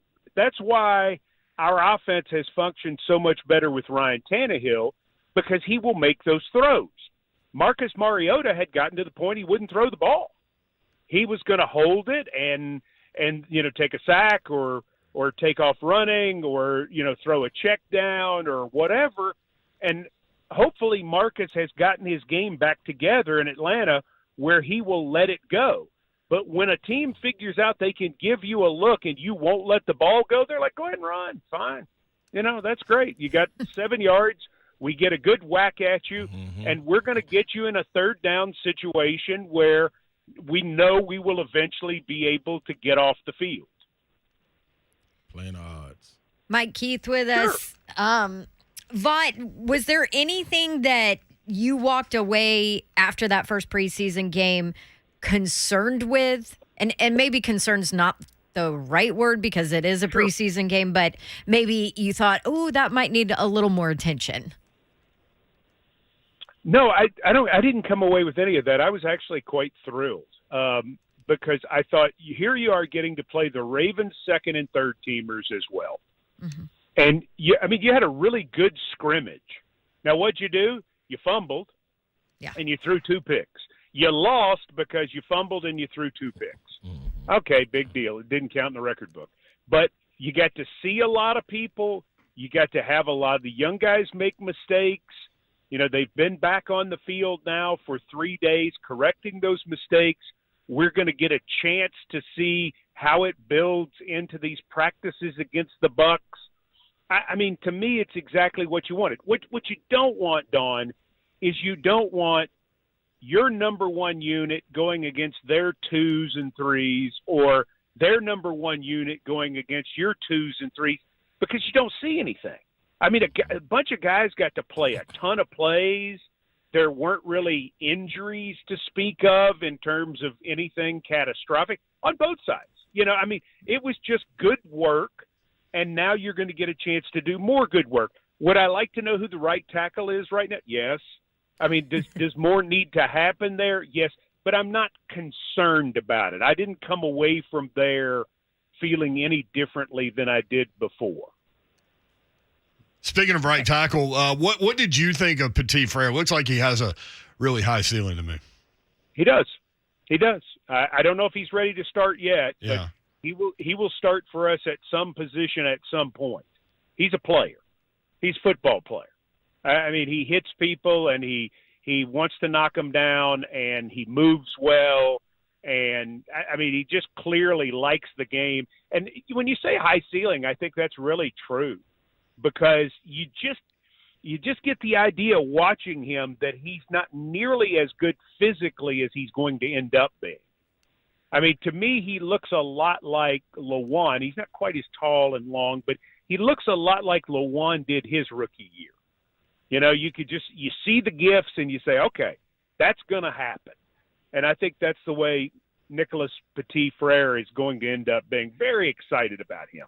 Really thrilled with his progress, and the fact that he's making a run at the starting job right now when Radens is doing a nice job. He's doing fine. And yet this kid's pushing him. That's a good sign. Mm-hmm. Mike, let's switch to the defensive side of the ball quickly. I'm looking at the trenches, man. I'm a trenches guy, and I like to see when the foundational pieces are there that have the mentality that the first string has. And in these situations, you got to have guys that have played before. So when you look at guys like Ola, when you look at Naquan Jones and the Tierra Tarts and people like that, when they play the way they play, Rashad Weaver also having experience from last year before getting hurt. When they play like they play, it excites me because I know they're carrying over what the first team guys that them being in season, they played with before, and that same mentality. That's something to hold on to, or am I looking too deep into it? No, you're 100% right. That's the deepest, in my opinion, the deepest position on the football team is the defensive line. And they are going to end up either keeping 7 defensive linemen, which is hard to believe, or they're going to end up cutting a guy or 2 or 3 who's going to get picked up immediately to go play somewhere else. Mm-hmm. The defensive line play, to me, was the highlight of the night, because not only were they making tackles in the run game and doing a good job, and they got some pressure. The ball was coming out fast, so it was hard to kind of get a sense about how they were going to hit the quarterback. But what they did do is hustling to the ball, making tackles side to side down the field, continued pursuit. That group, Jeff Simmons and Danico Archery weren't even in there. Mm-hmm. And yet you're still getting the performance that you got from multiple guys. John Robinson has done a great job stockpiling defensive linemen who can help this team at a moment's notice. It's going to be not only hard to cut them, it's going to be hard to decide who's down on game day. Yeah. Because if they keep 6, Ron, they can't keep all 6 up on game day. Right. Mike Keith, voice of the Titans, with us on 3HL for his weekly visit. There's always a guy to me, Mike, like when you watch these preseason games, that's in there with the 2s and the 3s that looks like he's better than that. Like he just stands out. And to me, I made this case the other day. To me, it was Rashad Weaver. Yes. And I mean, he just looks like a dude out there, right? Like, and the play that he made for the tackle for the loss, where the play was initially everything was going away from him, he stayed at home, took on the block, made the tackle, and that wasn't the only play. Like, he was getting up the field, getting penetration. Really impressed with him. When you talk about Pittsburgh right now, when you talk about Pitt, and you talk about the defensive linemen they're putting out, I mean, what's the talk about them? Going into September as Tennessee gets ready to play them on September 10th. It's their front on defense. Mm-hmm. And what they're doing, coaching up guys, is working. They are putting out some players, and I know everybody's like, well, Mike, remember, that's where Aaron Donald went. Yeah, but that was a long time ago. This last 2 to 3 years, they have really put out some guys. And everybody said coming out of this, he's not the best athlete. He's not the one that you see and you go, 4.5 in the 40 or 35-inch arms or, this, that, or the amazing 3-cone or whatever. All he does is play football. He's got good size. It's not crazy. He's got good athleticism. Okay, it's not crazy. But he's a really good football player, and that's what he did last preseason. That's what he was doing early in the season before he got hurt. And listen, he is a rotational player who can really, really help us. And I've said this before, Brent, I've said it probably 10 times on your show. If you're going to play a 3-4, your outside backers had better be outstanding. And Landry's been there, and now he is, firmly entrenched. We know who Bud Dupree is. We saw him at the end of the season. Ola gives you a shot when he comes in the ball game. But the guy who has the best case to be that third guy is Rashad. And you'd better have more than one. You really ought to have more than two. You need 4. And I think the Titans may have 4. That's a good look right there. Mike Keith, voice of the Titans, with us. All right, they get some work Wednesday, Thursday with the Tampa Bay Buccaneers, who will be in town. How valuable is that to this football team? Huge. And it's huge in the second week of the preseason to see what the improvement is, to see you compete against guys that you have not been practicing against every day. In a lot of ways, it's more valuable than the preseason game. The second part of it with the preseason game that's more valuable is what people do under the lights. Because like Ron Slay used to do, I used to see him in practice and you'd think, Ron Slay, he's pretty good. Once the lights came on, though, Ron Slay went crazy. Well, let's face it, we all know there are guys who shrink up when the lights come on, and there are guys who become something totally different. That does happen. But for the play-to-play, time-to-time, really good look at it work, that's what you're going to get against Tampa this week and against Arizona next week. I think how they have scheduled it, who they've scheduled it against, and when they've scheduled it is going to work out really well for this Titans team.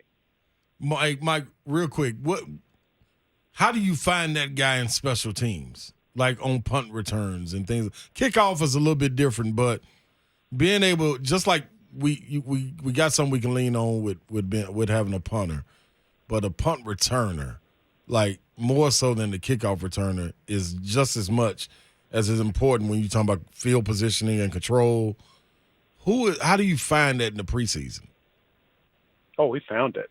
I think it's Kyle Phillips. They're going to look at other people, but I mean, Kyle Phillips is.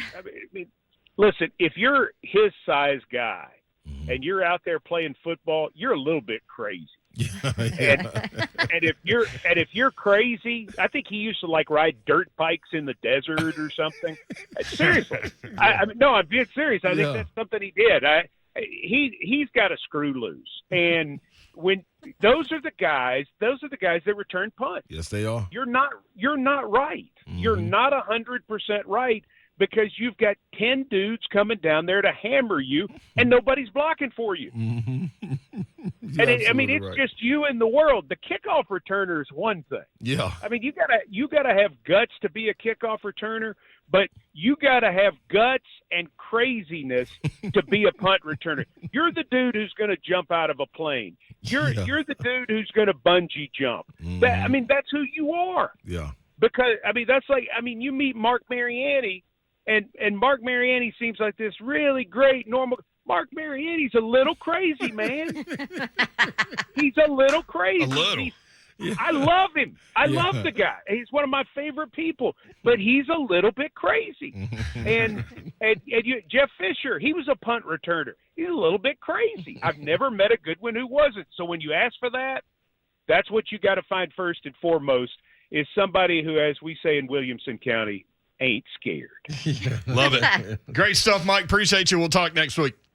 I look forward to it. All right, the voice of the Titans, Mike Keith. That's right. Is gone. I watched Elvis this past weekend, and that always stuck out to me. Elvis has left the building. Mm-hmm. That's pretty cool. So Mike Keith has left the phone. He has. Buck Reising at 5:20. Your phone calls when we come back. What do you think? A little bit crazy. I mean, you have to be crazy to be a punt returner. I got a story about that, too. All right, that's next. There you tell 104.5 The Zone.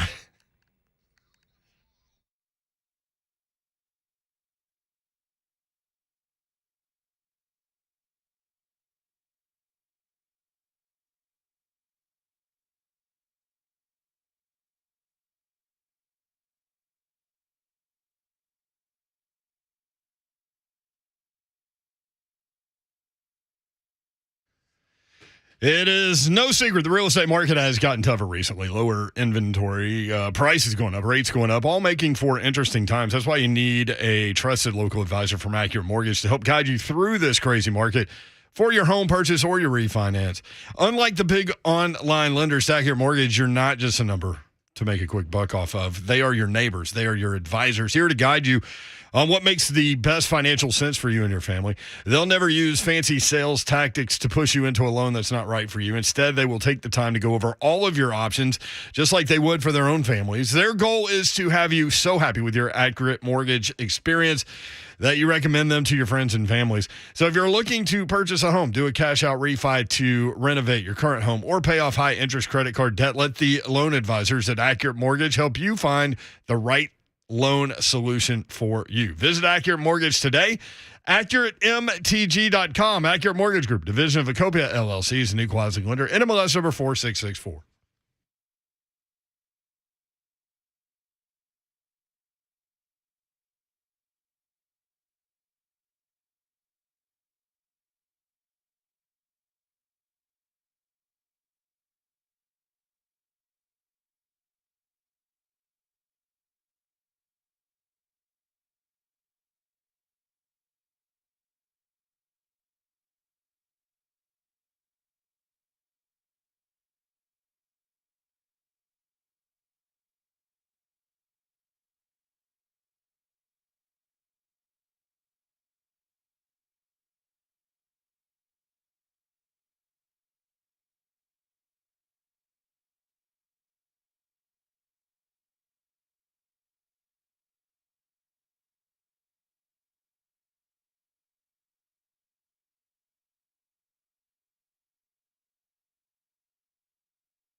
3HL 1045 The Zone.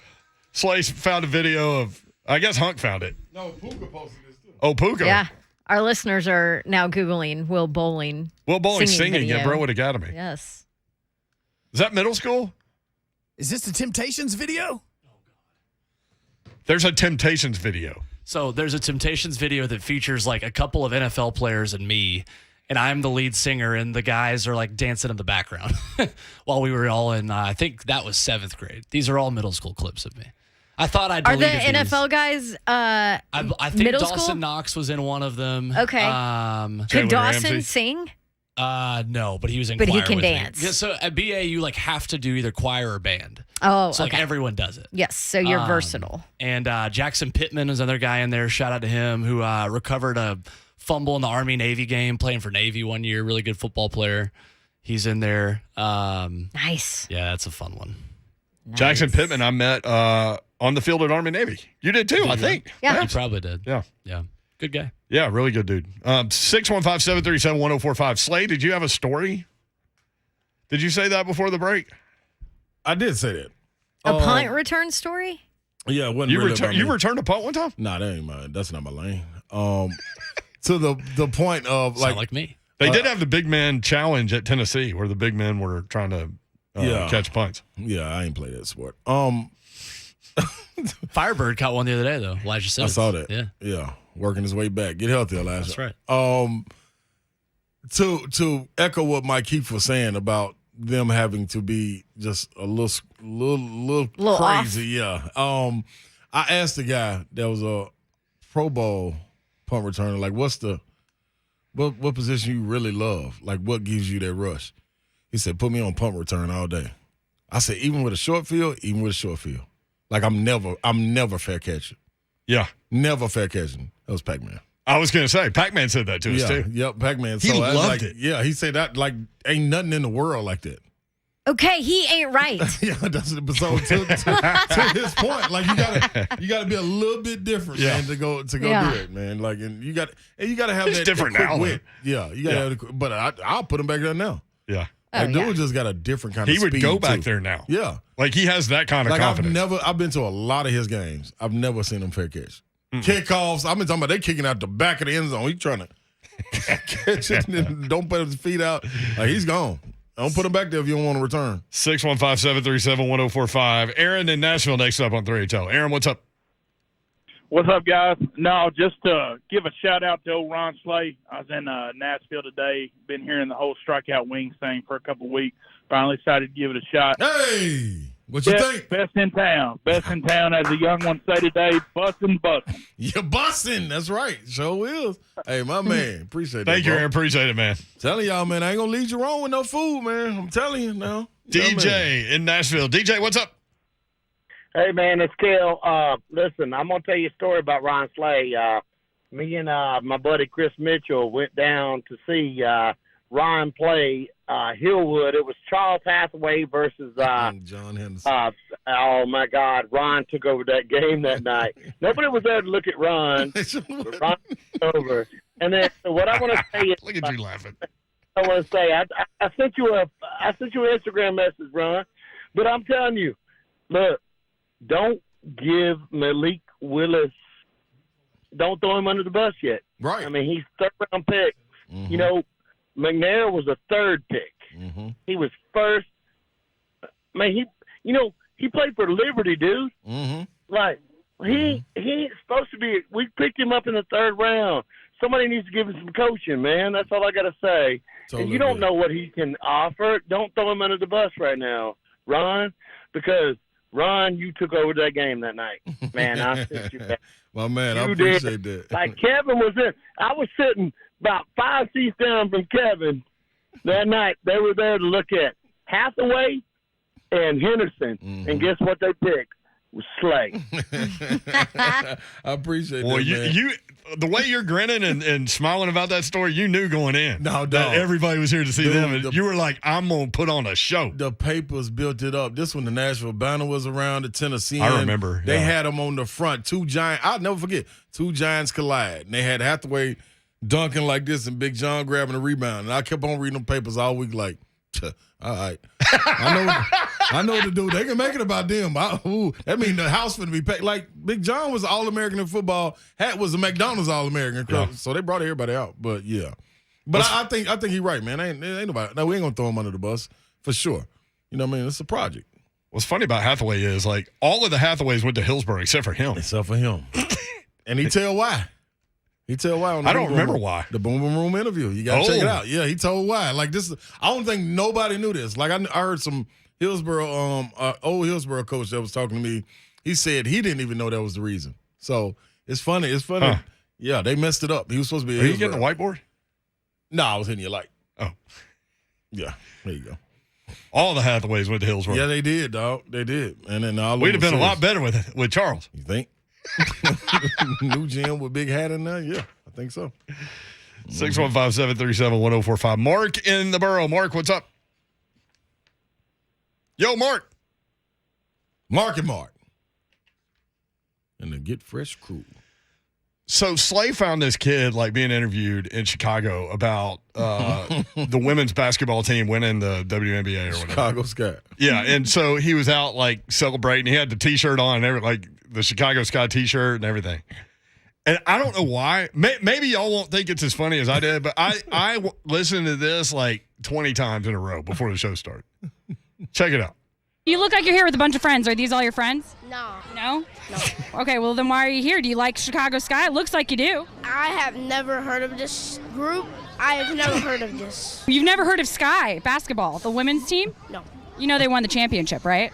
No. You didn't know that? Well, now you do. No, I do, but I still don't really know anything else. All right, do you know who the Sky is playing today? No. What are you looking forward to today with this group? The buffet. We should get you on the court today, huh? Okay. Let me see how you shoot your threes. I don't shoot threes. Just flat out. I feel him. Looking for the buffet. Yeah. What do you think her blood pressure level was by the end of that interview? That's what Dawn's thinking about right now. That is exactly what I was thinking about. I'm like, man, this little jerk. Who's the wide receiver from Baylor that had the 1,000-yard season for the Titans? Right. Kendall Wright. Kendall Wright. That's a very similar interview. That might have been him. Really? Yeah. It might have been him. Yeah. But his was more because he was just quiet. I was having a conversation with a guy who used to be on the show and was on the show when that happened. And he said to this day, yeah, that narrowed it down, right? He said to this day, that's the interview in his head that sticks out to him as being the toughest. He said, he went back and listened to it not too long ago, and he said we asked like 19 or 20 questions in less than 5 minutes. Kendall.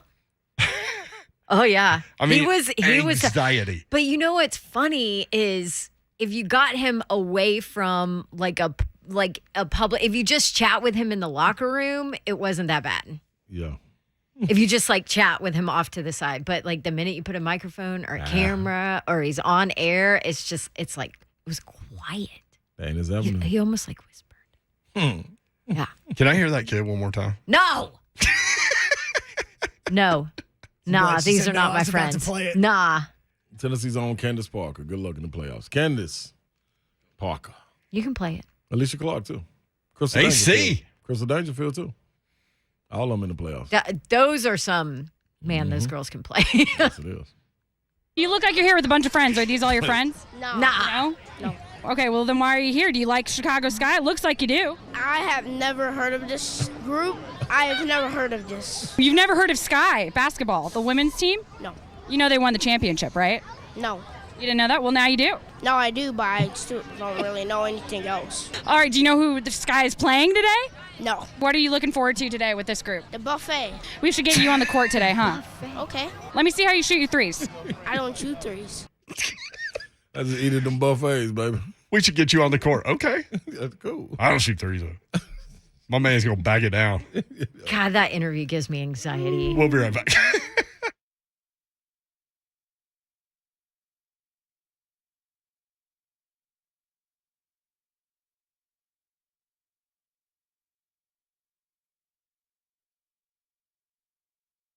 Hey, you just heard me say that interview gives me anxiety.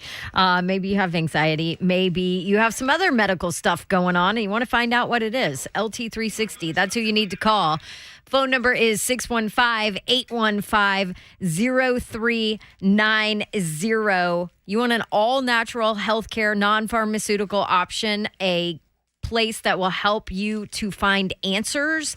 That was me after I had baby Babs, and I wanted to make sure that I felt better, that I was around and present for her and our family, and LT360 helped me to feel like myself again. Non-pharmaceutical, all-natural, affordable healthcare solutions. You can learn amazing things from this program. They even have some seminars too. I think we're going to try and set one up here coming up next month, so you can at least just come and find out about LT360 like I did. They will help you to live your best life, wake up rested, reverse disease. I'm talking diabetes, high cholesterol, blood pressure, lose weight, find more energy. LT360 can help you do it. Call them for a free health consultation, 615-815-0390. That's LT360health.com.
Good evening from the Superbook.com sports desk. I'm Joe Hunk with the Titans and Bucks getting ready to go on Saturday. That means we will see Malik Willis' second game of his career in the preseason. But what does he need to work on most? Titans quarterback coach Pat O'Hara talked with the media earlier today, and here's what he thinks. Yeah, just, consistency. There's obviously some cool flashes, that are really cool, and we just need some real consistency there, and that'll come. It's a process. It's a 1% better each day, as relative to Malik.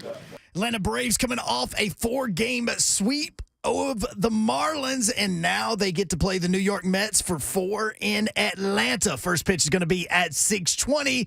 And don't get too excited because the Braves are only 2-8 against the Mets this season, or at least their starters are, with a wonderful 5.17 ERA. For all your foundation repair and waterproofing needs, you need to visit USSTN.com. Breaking news at once on your home for the Vols, the flagship station for your Tennessee Titans, and home to 3HL. This is 104.5 The Zone.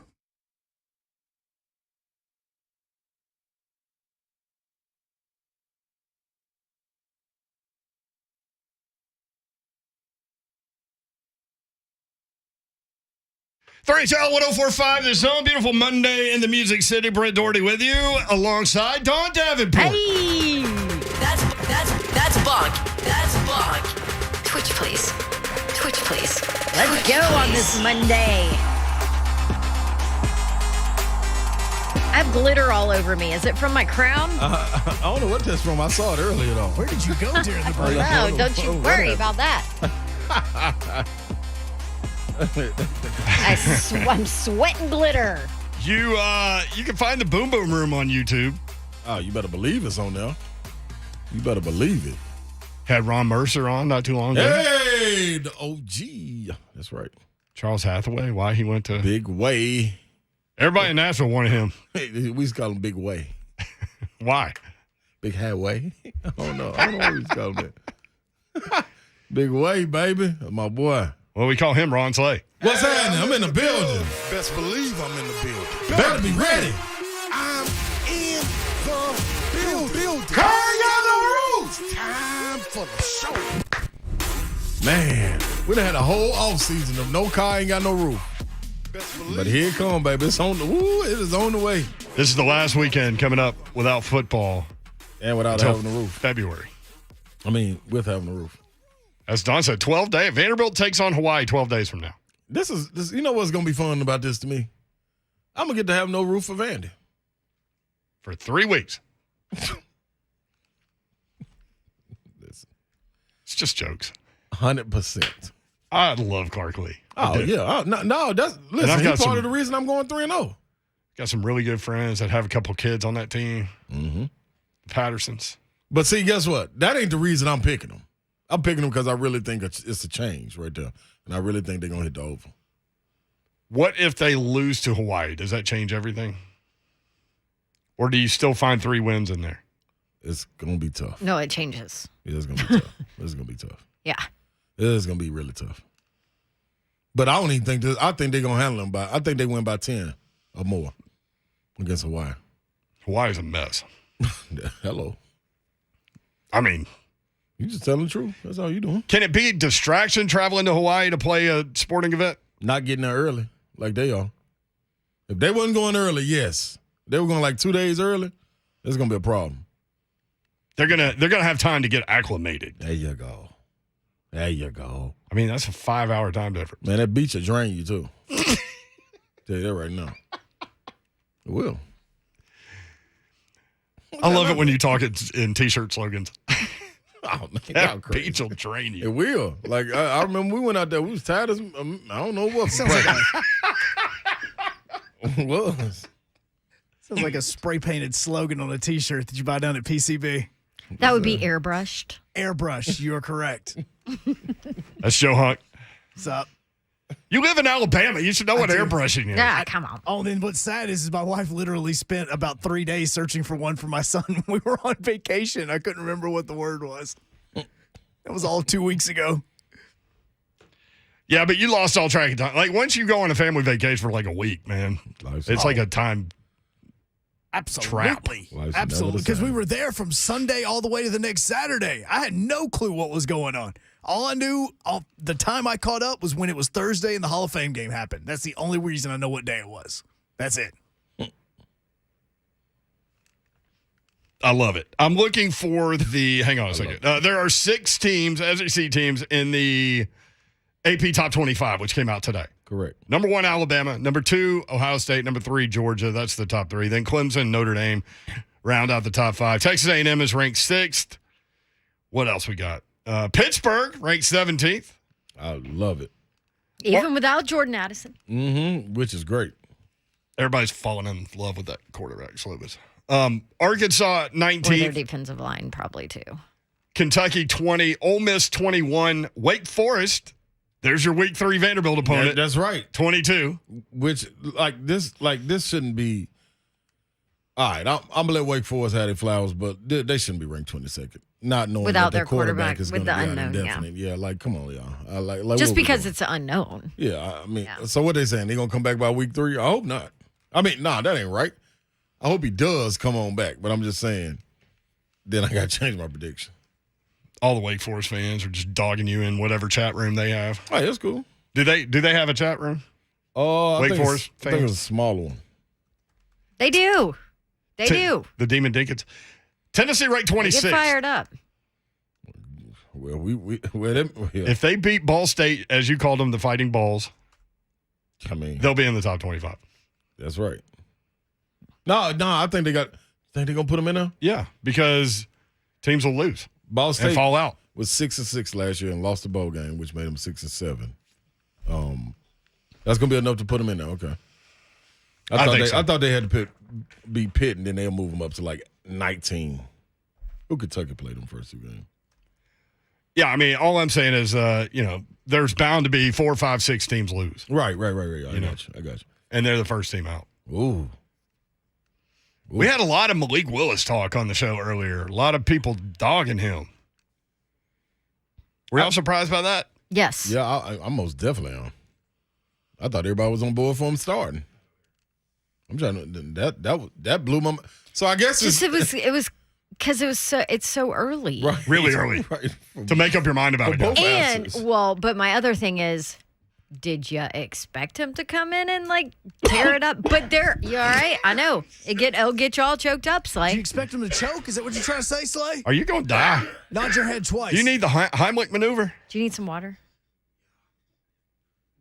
Went down the wrong way. Baby yoga pose? Spit went down the wrong way. Yeah, you coughed on your own spit? Is that what happened? Do you have COVID? And with that, we're done for 10 days. Thanks, Don. Hey, boy. You okay? All seriousness. Yeah. No, yeah. Yeah, cool. Okay. Well, I think. Yes. So back to Malik Willis. I think so. I think the reason there was such passionate anti Malik Willis talk was because there were also some passionate, Malik Willis is going to challenge Ryan Tannehill for a starting job, which is ridiculous. Yeah, that is ridiculous too. Mm-hmm. Now, we talked about this before the game. Can Malik Willis earn the number 2 job? At some point during the season, I could see that happening because they're going to keep 3. And then we go into that football game, and Logan Woodside did not play well. And that makes me wonder, is this going to happen sooner than I thought? He was garbage. And is Woodside going to get dropped? We would love to hear from you on this, Babs. You would. Mm-hmm. Logan Woodside was not good. I understand that. Logan Woodside was also running for his life. And if I'm a Titans fan, I would be scared to death of this offensive line depth because there ain't none. Mm-hmm. Your boy didn't play well, though. he made some bad decisions. This is what Pat Made O'Hara, the some bad quarterback's decisions. coach, has said about Logan Woodside. Yeah, Logan's pretty self-motivated. He's been through this like for 4 years now. Obviously we have to take care of the ball. He knows that. One of the things he did do is he converted passing on 5 out of 7 third downs passing. Like that was pretty cool. That kind of you don't see that in a loss, but that's some efficiency there that was good to build on. That's pretty cool. There you go. Third down passing. Third down specialist. Yeah, can he come in for third down? Like the running back to catch it out the backfield. Yeah. Do either Third of down you, quarterback. either of you, What? think that offensive line gave him any kind of time? No, not much. And I actually thought that Traylon Burks' ball in the end zone could have been thrown better, but that Traylon Burks should have hauled that in for a touchdown. If you're a first-round pick as a receiver, that one should have been a TD. Am I wrong? I agree with that. I think he could have went and got that. Yeah. I also think that he ain't got to worry about it because he ain't gonna never have neither one of them right now in the next 2 years throwing to him. But if we do, then he ain't like he might as well not even run around. He might as well just stay there and block because the ball ain't getting there. Not with them two right now. Neither one of them. I mean, that's fair. You're not winning games with Logan Woodside, whether he played well last week. You most definitely not winning them with Malik. Not right now. Listen, a majority of the league, if you have your backup quarterback in for more than a game or two, you're screwed. Yeah, outside of Fitzmagic and Gardner. No, not even him. Yeah, but he didn't retire. Yeah. He's on the Amazon broadcast now. Yeah. Oh, that's right. He'll be great at that because he always overthought things on the field anyway. Yeah. After about 4 games winning, you just start thinking. Yep. Well, someone who will not come on the air thinking is Buck Reising. He's next, 3HL 1045 The Zone.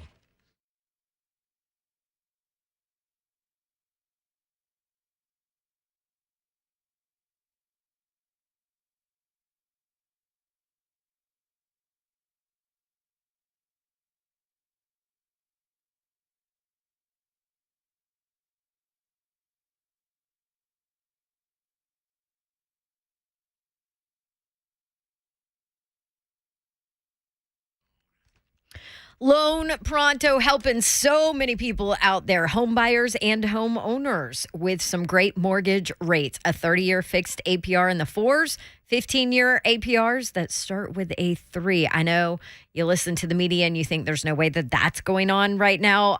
Loan Pronto, though, is making it happen. Rates have come back down, and lots of people who had to take out loans with 5 and 6% rates just a few months ago have now called Loan Pronto at 499-5780, and they have a new rate.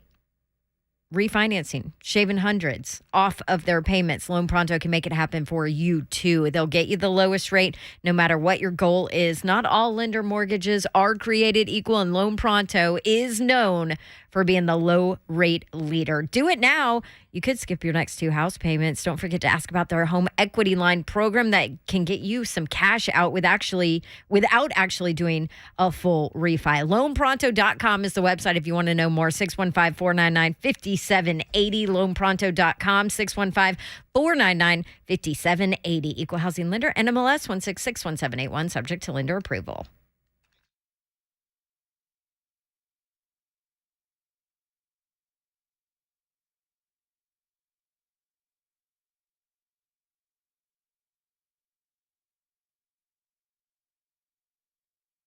What's happening, people? Listen, I'm gambling. Yep. I'm putting the money where my mouth is, right with Superbook Sports. You can too. From Nashville to Knoxville and all around the country, Superbook Sports is your place to wager this football season. That's what I'm doing. So I'm giving you a heads up to go and get started. Because when you ride with the parlay, believe me, the parlay already be down in bet. So let me tell you how to do it. Right now, you need to go to your Superbook Sports app, or visit superbook.com and start placing your bets. You can download the Superbook Sports app on your phone, handheld device, on your computer, wherever you want to do it at. Bet just like me. Now, right now, Superbook is lines up for every pro football game. Matter of fact, I'm looking at it right now, and I'm going to bet the Titans versus the Giants right now because I know what to do, and I want to earn some money. Get into action right now with Superbook Sports. Visit superbook.com for terms and conditioning. Gambling problem? Call 1-800-899-9789. Book it.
3HL 1045 The Zone. So there was a guy that called in on Friday, told everybody to take the New York Yankees to win the first inning of their game on Friday. He was going to bet $1,000 on it. Went through the first three batters and their batting averages against the pitcher. Which was, that pitcher had been rocked by the Yankees recently. Yes. Well, I mean, yeah. The numbers were ridiculous. This guy has a name, yo. What's his name? I know why. See, Slay will sing when we ask him to. Yeah. We didn't ask him to. I can't. Slay just sings when the I'm gonna mood find strikes it him. and I'm gonna let y'all know. Yeah, because we want to give him credit because he won. Yes, he did. And he said, I'm putting $1,000 on it. Yeah. Yes, he Which did. will pay out what? $26K? It was something like that. Yeah. It was $2,600 is what it paid out because it was a plus Oh, what 260 did I say? bet. $26K. That'd be Brother, nice. just roll me, man. And there were people that actually hopped on and did the same bet because of him. Well, they all I won. bet they were happy because they all won. Buck Reising joins us now. Buck, do you ever bet innings of baseball games? It would be the only way that I would probably watch baseball is if I bet it. But there no, you I go. can't say that I bet innings specifically. That sounds like a true degenerate. Did you have fun Not in if you Baltimore? do the research like that. Yeah. Did you have fun in Baltimore, or did you have was your life threatened at any moment? See, I like Baltimore. I know everybody else has had different experiences, but I went back to that tin roof that we were there before that we were at before the divisional game. Had a great time there. Got me some Jimmy seafood. The only bad thing about my trip to Baltimore is one, preseason night games should be banned. I don't want to be leaving a stadium at 1:30 in the morning after a preseason game. It made me very upset. And two, it was a nightmare to get in and out, but that's what our travel is. I don't know if you've had any of that yet, but certainly first road game of the year for me was that. Yeah, it's going to be a rough football season for some people. What did you think? Not ideal. What did you think about Malik Willis's play? Obviously got the start. We had a couple of callers start the show today saying that he'll never be an NFL quarterback. I think it might be a little early to go that far, but I thought he did some pretty good things out there. Yeah, I mean, I think preseason football makes people prone to the dumbest of sports opinions, which it sounds like those two particular callers may have been kind of leaning into. Of course, that's nonsense. You have no idea what he's going to be.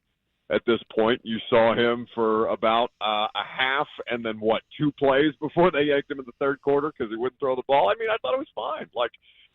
Everything that I read about him in college and everything that I watched on him at Liberty when he came out, it looked very much like a guy who's trying to learn how to do this thing at this level. That's cool. That's totally fine.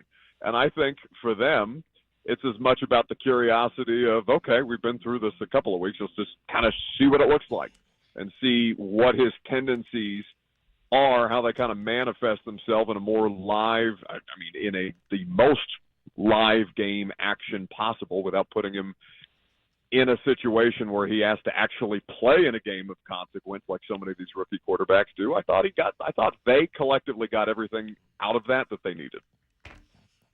Is Logan Woodside going to be on this roster, or is he another bad performance away from them scouring waiver wires? He can't turn it over like that. It's fine if he doesn't have the arm talent to make the throws like that underthrow deep ball to Traylon Burks. Maybe you want Traylon to make a play there or something like that. But that's the kind of stuff that I associate with Logan Woodside's deficiencies. You cannot turn the ball over and expect to maintain your roster spot, no matter how much more work Malik Willis has to do. But I was looking at practice squad stuff today just because roster cuts are coming up to the first round tomorrow at 3 p.m. And if Woodside doesn't make the team for whatever reason this year, they can practice squad protect him. They can do that with 4 dudes every week, which is, if it continues to trend that way, at least that's kind of an option for them without outright having to get rid of him.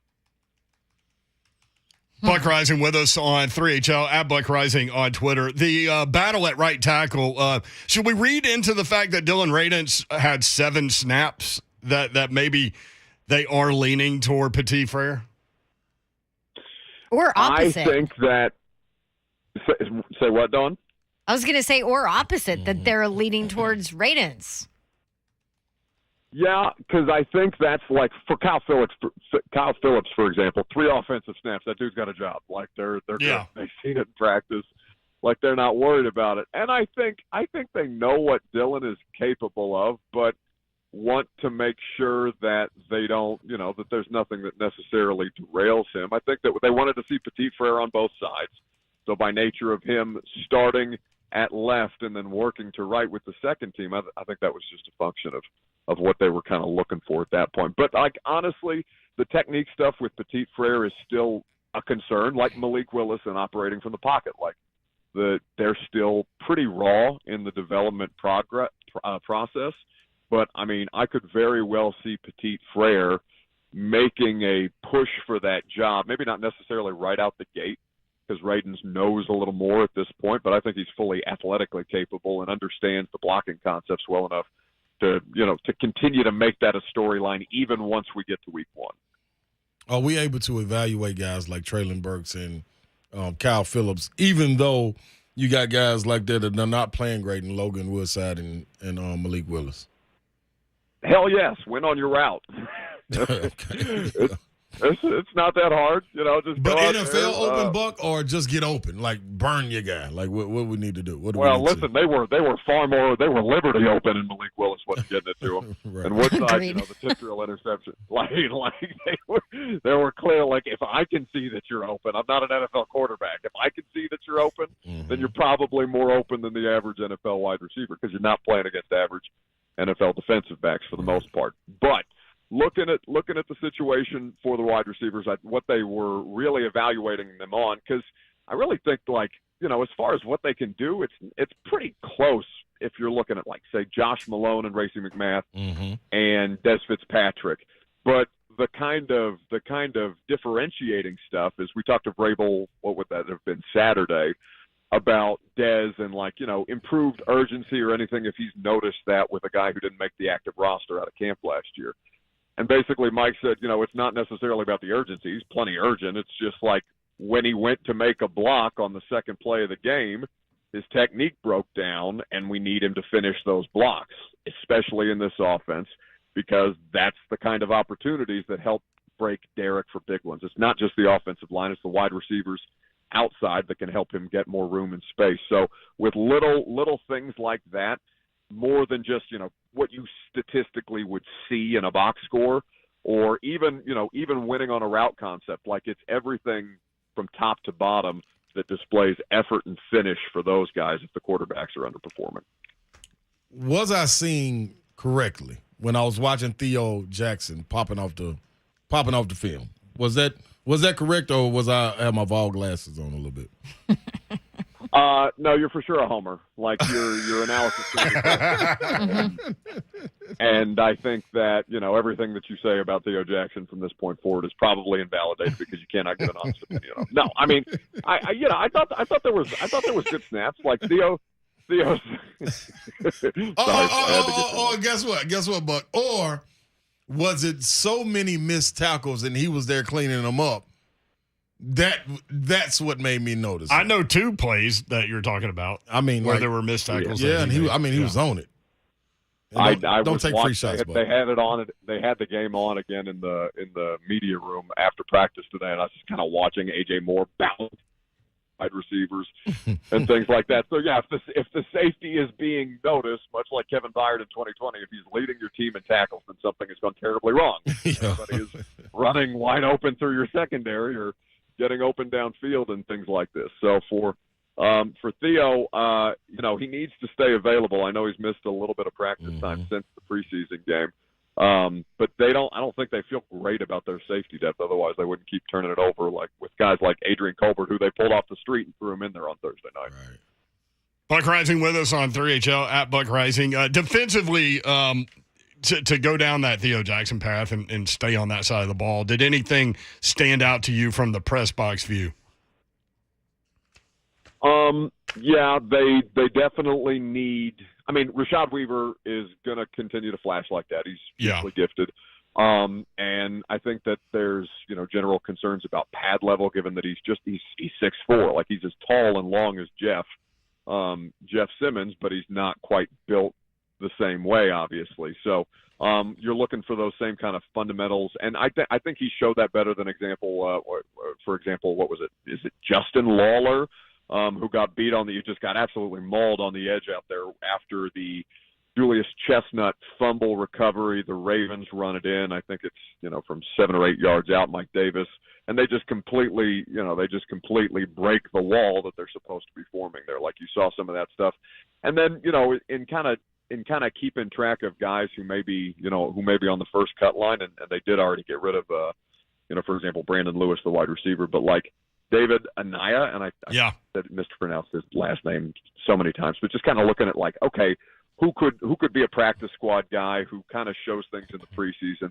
He's somebody who popped for me for the same reason that the coaching staff appreciated him after, because, even though they were down 13 in the fourth quarter, he was still getting after the quarterback and producing. I think he got the Ravens quarterbacks twice at the end of the game. He did. Yep. You looking forward to Tampa being here? No Tom Brady, though, for you, Buck. Weird. Yeah, but Blaine Gabbert's my guy. I loved Blaine. Blaine was a lot of fun. I know Titans fans probably have different feelings about Blaine, whether he's knuckleballing it into a linebacker's stomach in a Week 17 winning-in situation. Not ideal, but yeah, Blaine's a lot of fun. I'm looking forward to seeing him. Oh, man. Has he played for every NFL team? I mean, he was on that Cardinals team when they beat the Titans on that wretched Mike Mularkey West Coast trip that they bought. That they didn't come home for 3 weeks? Yeah, well, they shouldn't have. After that, it was embarrassing. It was just a terrible, terrible game. Yeah, Blaine is good. He's out here for that Chase Daniel bag. Maybe he doesn't live up to the kind of monetary aspirations that a lot of first round picks do, but he's certainly making a career out of it. Yeah, fifth team. This is the fifth team. Yeah, he was if you overall pick combine number him 10. and Blake Bortles, which a lot of people get him confused anyway. They're the same guy. Then it's probably every team in the NFL. No, Blaine's got way better hair. Bortles lost that hairline a long time ago. It's a tough scene for that guy. I'm just talking about their game, Buck. No. Yeah, you look at the flow. The flow is everything. Yeah, there's no flow with Bortles. No flow? And there's just enough with Blaine to keep him in the league. Hey, Bortles is a free agent. Would you rather have Logan Woodside or Blake Bortles? What are you doing? What are you doing to me? What are you, Logan Woodside or Blake Bortles? I mean, I don't know, Dawn. Why not? Like, Woodside's fine, but yeah, Blake Bortles seems like he'd be fun, especially since Jarrell Casey spent his entire career here kind of dumping all over him. Really? Jarrell's gone. It's cool. Yeah, but the irony of him coming, I would enjoy it. I think it would be fun. I hear he's a good interview, but outside of that, yeah, I'm good. Is Stonehouse's leg that impressive with the hang time, or is this just we're in the preseason? No, it's definitely. I mean, you're averaging 60 yards a punt. Like the dude's got a rocket. Yeah. But it was not insignificant for me today to see that they gave him the opportunity to hold field goal kicks for Randy Bullock, and Randy Bullock, who has missed 3 field goals all of training camp, missed 3 in the money zone between 40 and 49 yards, where they're specifically working with Randy because Brett Kern was not the holder. So if you're looking for like edges and places where, okay, Stonehouse clearly has the physical ability that Brett may not and does not have at this point in his career, but Brett has directional skills and nuance to punting that Stonehouse has yet to improve. But things like the holding situation, when they've worked so hard to kind of level out the kicking and Randy is in a good spot, like, you don't want to jack with that. That's bad juju. Wow. Love it. Especially for the Titans franchise lately. Yeah, good stuff, Buck. Appreciate it. Always a pleasure. Goodbye, friends. At Buck Reising. Goodbye friends. 10-1 weekdays on 104.5 The Zone. Here's the thing that Kern did in that preseason game, for all the talk about Stonehouse and Kern. Kern ran the punt returner out of bounds like every time. Mm-hmm. You want to talk about directional punting? Like, that is so vital to coaches. The ability to have no return yards. Yeah, and control the field. Yeah, like flipping that field to where you want it. Yeah, there ain't nothing like it in the world. So, and I also think the holding thing, like Buck was talking about, is going to be pretty important. Pretty important. Yeah, pretty important. That's factual. Kevin in Hoptown next up on 3HL. Hoptown? Hey, Kev, what's up, man? Not much. How you doing? Slay, how you going to sing some Timex Social Club that didn't sing Roamers? I see, and guess what? That's the reason I didn't, because that's what everybody goes to. But to me, it's just as a great of a song that's been remade. Man, thinking about you, man, that's a heck of a, hey, woo-wee. You talking about skating I want to give Malik Willis credit. I thought he did pretty good. I think he's just got to get his time on the field and, get his licks in. As a rookie quarterback, he's going to run around a little bit till he gets hit a few times. He's got to develop his game in game for him to take that next step. But I think he's going to be starting by week 16. Malik Willis. Well, that's not a good thing. Because the Titans have clinched the first round spot. He's got a good game. He's just got to get some hits in. And if you ever played football, you have these daydreams that you're going to do all this and do that until you get on the field. Kevin, you saying him taking Tannehill's spot? Oh, absolutely. I'm telling you, write it down. By week 16, he will be starting. There's your dry erase. Okay, well, if that happens, then that means Tannehill has played really bad at some point and that the Titans have lost. Yeah, they out of Season's playoff over. contention. Yeah, and the season's over. Well, y'all have a good day. But I see him starting. I'm writing it down. All right. Don't worry. Thank you, Kevin. Appreciate it. Kevin from Hoptown. That's what's going up. out there. Malik Wrote it down. Week 16. Again, because the Titans have clinched the first round bye. Okay, there you that's go. Why that's why I specifically asked that, because I would have been on board with that. But to Don's point, like if the Titans season is over and they can't get in the playoffs, why not start to get? See what man, all you I'm see what you have my in all the young stomach talent. gonna hurt so much for Big Jeff in there, man. If that's the case. Well, did it last year too? I mean, I got something going on over here. I don't know what it is. I'm losing control of my body. I love how you surprised yourself. Dude, week 16? When did we clinch last year? Week 16. Early. Well, It was you early. clinched the first round bye the last week of the Yeah, season. that's what I mean. But Yeah, clinched yeah. the playoff, though. Yeah, but the playoff, Early. for sure. But, man, that's... All right, let's talk some college football. Chris Lowe joins us next on 104.5 The Zone.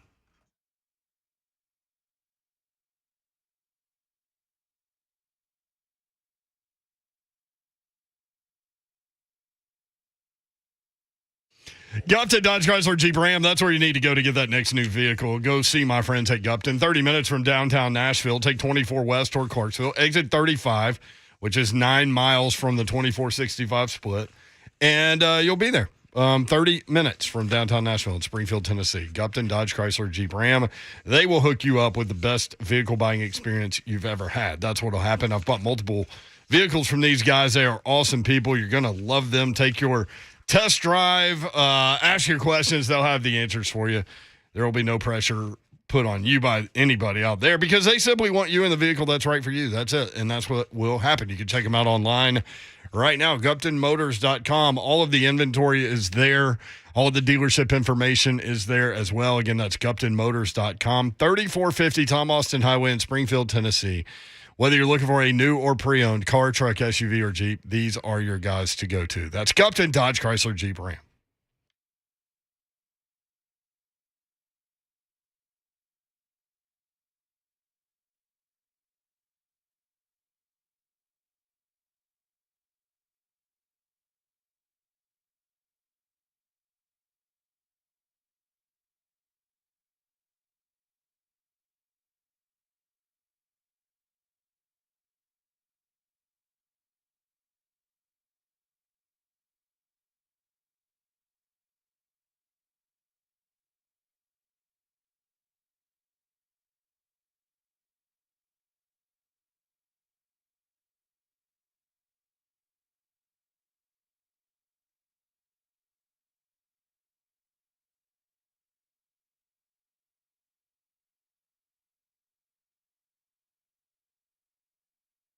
want to tell you about a new mobile brake repair service called New Brakes. Newbrakes.com. That's nubrakes.com. Check them out online.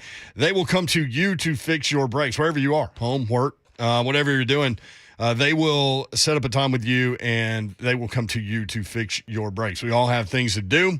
Let New Brakes send a certified brake tech wherever you are to fix your brakes. And that's not all. New Brakes is more affordable than getting your brakes fixed at a dealership or repair shop. They use premium brake parts. They warranty all of their work, so you always know it's done right. And they're backed by thousands of 5-star reviews. Check them out online, newbrakes.com. That's nubrakes.com. Get an instant online quote.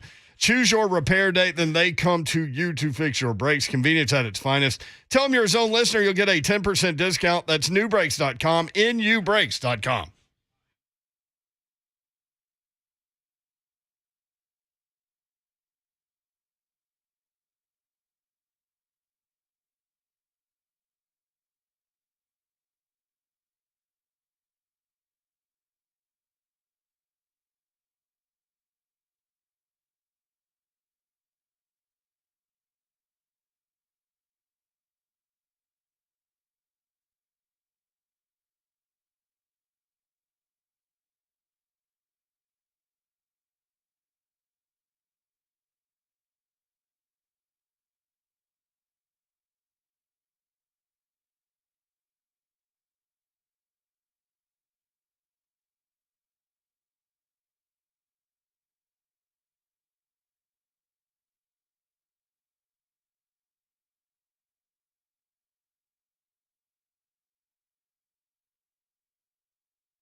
3HL 104.5, The Zone. Brent Doherty, Don Davenport, and Ron Slay with you every Monday through Friday from 3 until 6. Well, most. What's wrong? You saw that, didn't you? Yeah, I did. I was reaching for my mic, and it was not there. Just trying to land the plane, guys. We're just trying to land the plane. Just At this point, we land are.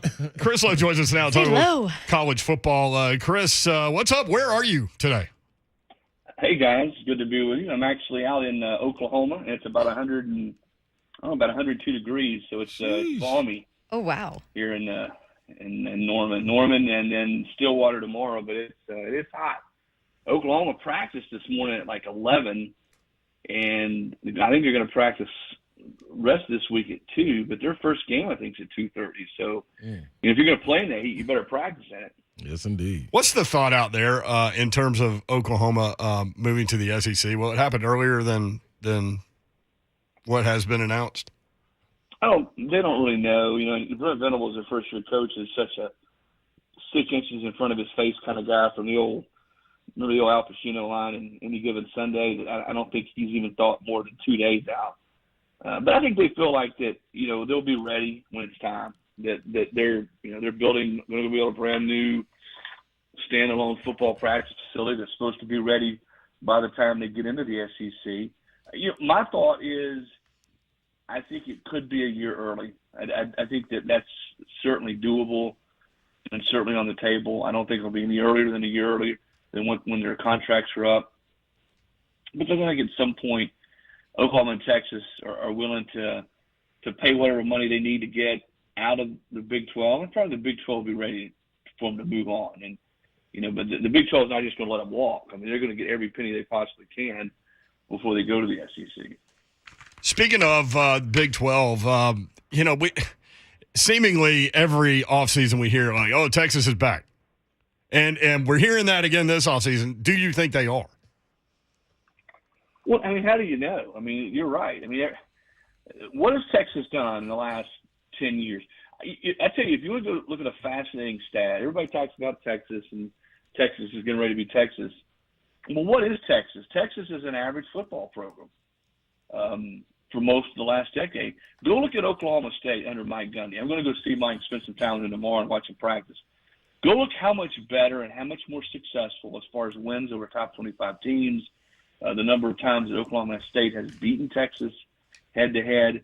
And, oh, by the way, if you look at the recruiting rankings, I can promise you that Oklahoma State's not signing players ranked nearly as high as Texas is. So Gundy's gotten way more out of the Oklahoma State program than anybody at Texas has in a long time. And is just one of these guys that I think is perennially underrated. I think that program is perennially underrated.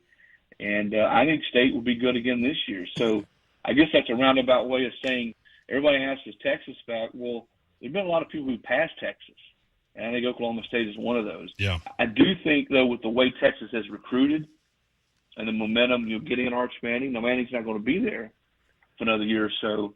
Great players want to play around great players, and you look at what Peyton Manning did for Tennessee and the way they recruited around Peyton, back in '94. I think Texas has a chance to do that around Arch Manning. So we'll see in another year or two how that translates on the field. CeeLo, talking about the state of Tennessee, man, I'm out here on a crusade for a team in these first 3 weeks to establish the foundation of a program of winning. And I'm talking about Vanderbilt. Would you like to get on this Vandy train with me? Beating Hawaii, beating Elon, and upsetting Wake Forest at home. They will be 3-0. Well, you're right. Vanderbilt's got to win those games on their schedule. Mm-hmm. They have a chance. I don't want to say supposed to win, but they have a chance legitimately to win. Teams that you look at the matchup and you say, well, Vanderbilt plays, a B-plus football game. They got a great chance to win this game. Yep. Certainly if they play an A football game. But no, I think just getting off to a good start, Slay, and just feeling good about what they're doing, gaining a little momentum as you go into the SEC season is critical for Coach Lee and that team. Coming off what they've come off the last 2 years and just being such a miserable run in the SEC, but just something to hold on to. Yeah. And say, okay, we can win. Maybe it's not SEC, but at least you have that positive, that positive feeling and that momentum going into the SEC schedule as you start the season. Because good and well, man, if they don't play well early, oh yeah, and they lose some of those games or all of those games, and you get into the SEC schedule, yeah, it's going to be another long season. Yes, indeed. Yes, indeed, CeeLo. Yes, indeed. Tennessee on the outside looking in the AP Top 25. Josh Heupel saying today they don't care. They're worried about Saturdays in the fall. Going into 2022, what do you see when you look at this Tennessee group? Well, I think probably the best thing for Tennessee is that they're not ranked in either poll, because then Josh and that staff can continue to play listen, nobody cares what you did last year, the strides you made, nobody believes in you this year. Let's go out and prove it on the field. I've always felt like teams that are hungry or teams that are trying to sort of, climb their way back into relevancy like Tennessee is, that when you're not ranked, it's easier not to get caught up in all the hype. And I think that's probably what will be the case with Tennessee. Tennessee was a much better football team last year than I thought they would be. I mean, they were much better coached. They were much more competitive against really good teams than I thought they would be. They play Alabama in the fourth quarter. But you know what they weren't? They weren't a very deep football team. They didn't play many players. I know the goal this year, talking to Josh, is playing more players on defense, having more guys you trust to play in the third and fourth quarter. You go look at stretches last year when Tennessee lost games. They'd have a bad half. They'd have a bad quarter. They just weren't able to match up with their numbers, their best, say, 50 versus the other team's best 50. And I think that's where you sort of watch this year. How much deeper are they? What's their quality depth? How are they in the third and fourth quarter when they have to substitute in the lines of scrimmage with offensively and defensively? Because I think they're going to score points.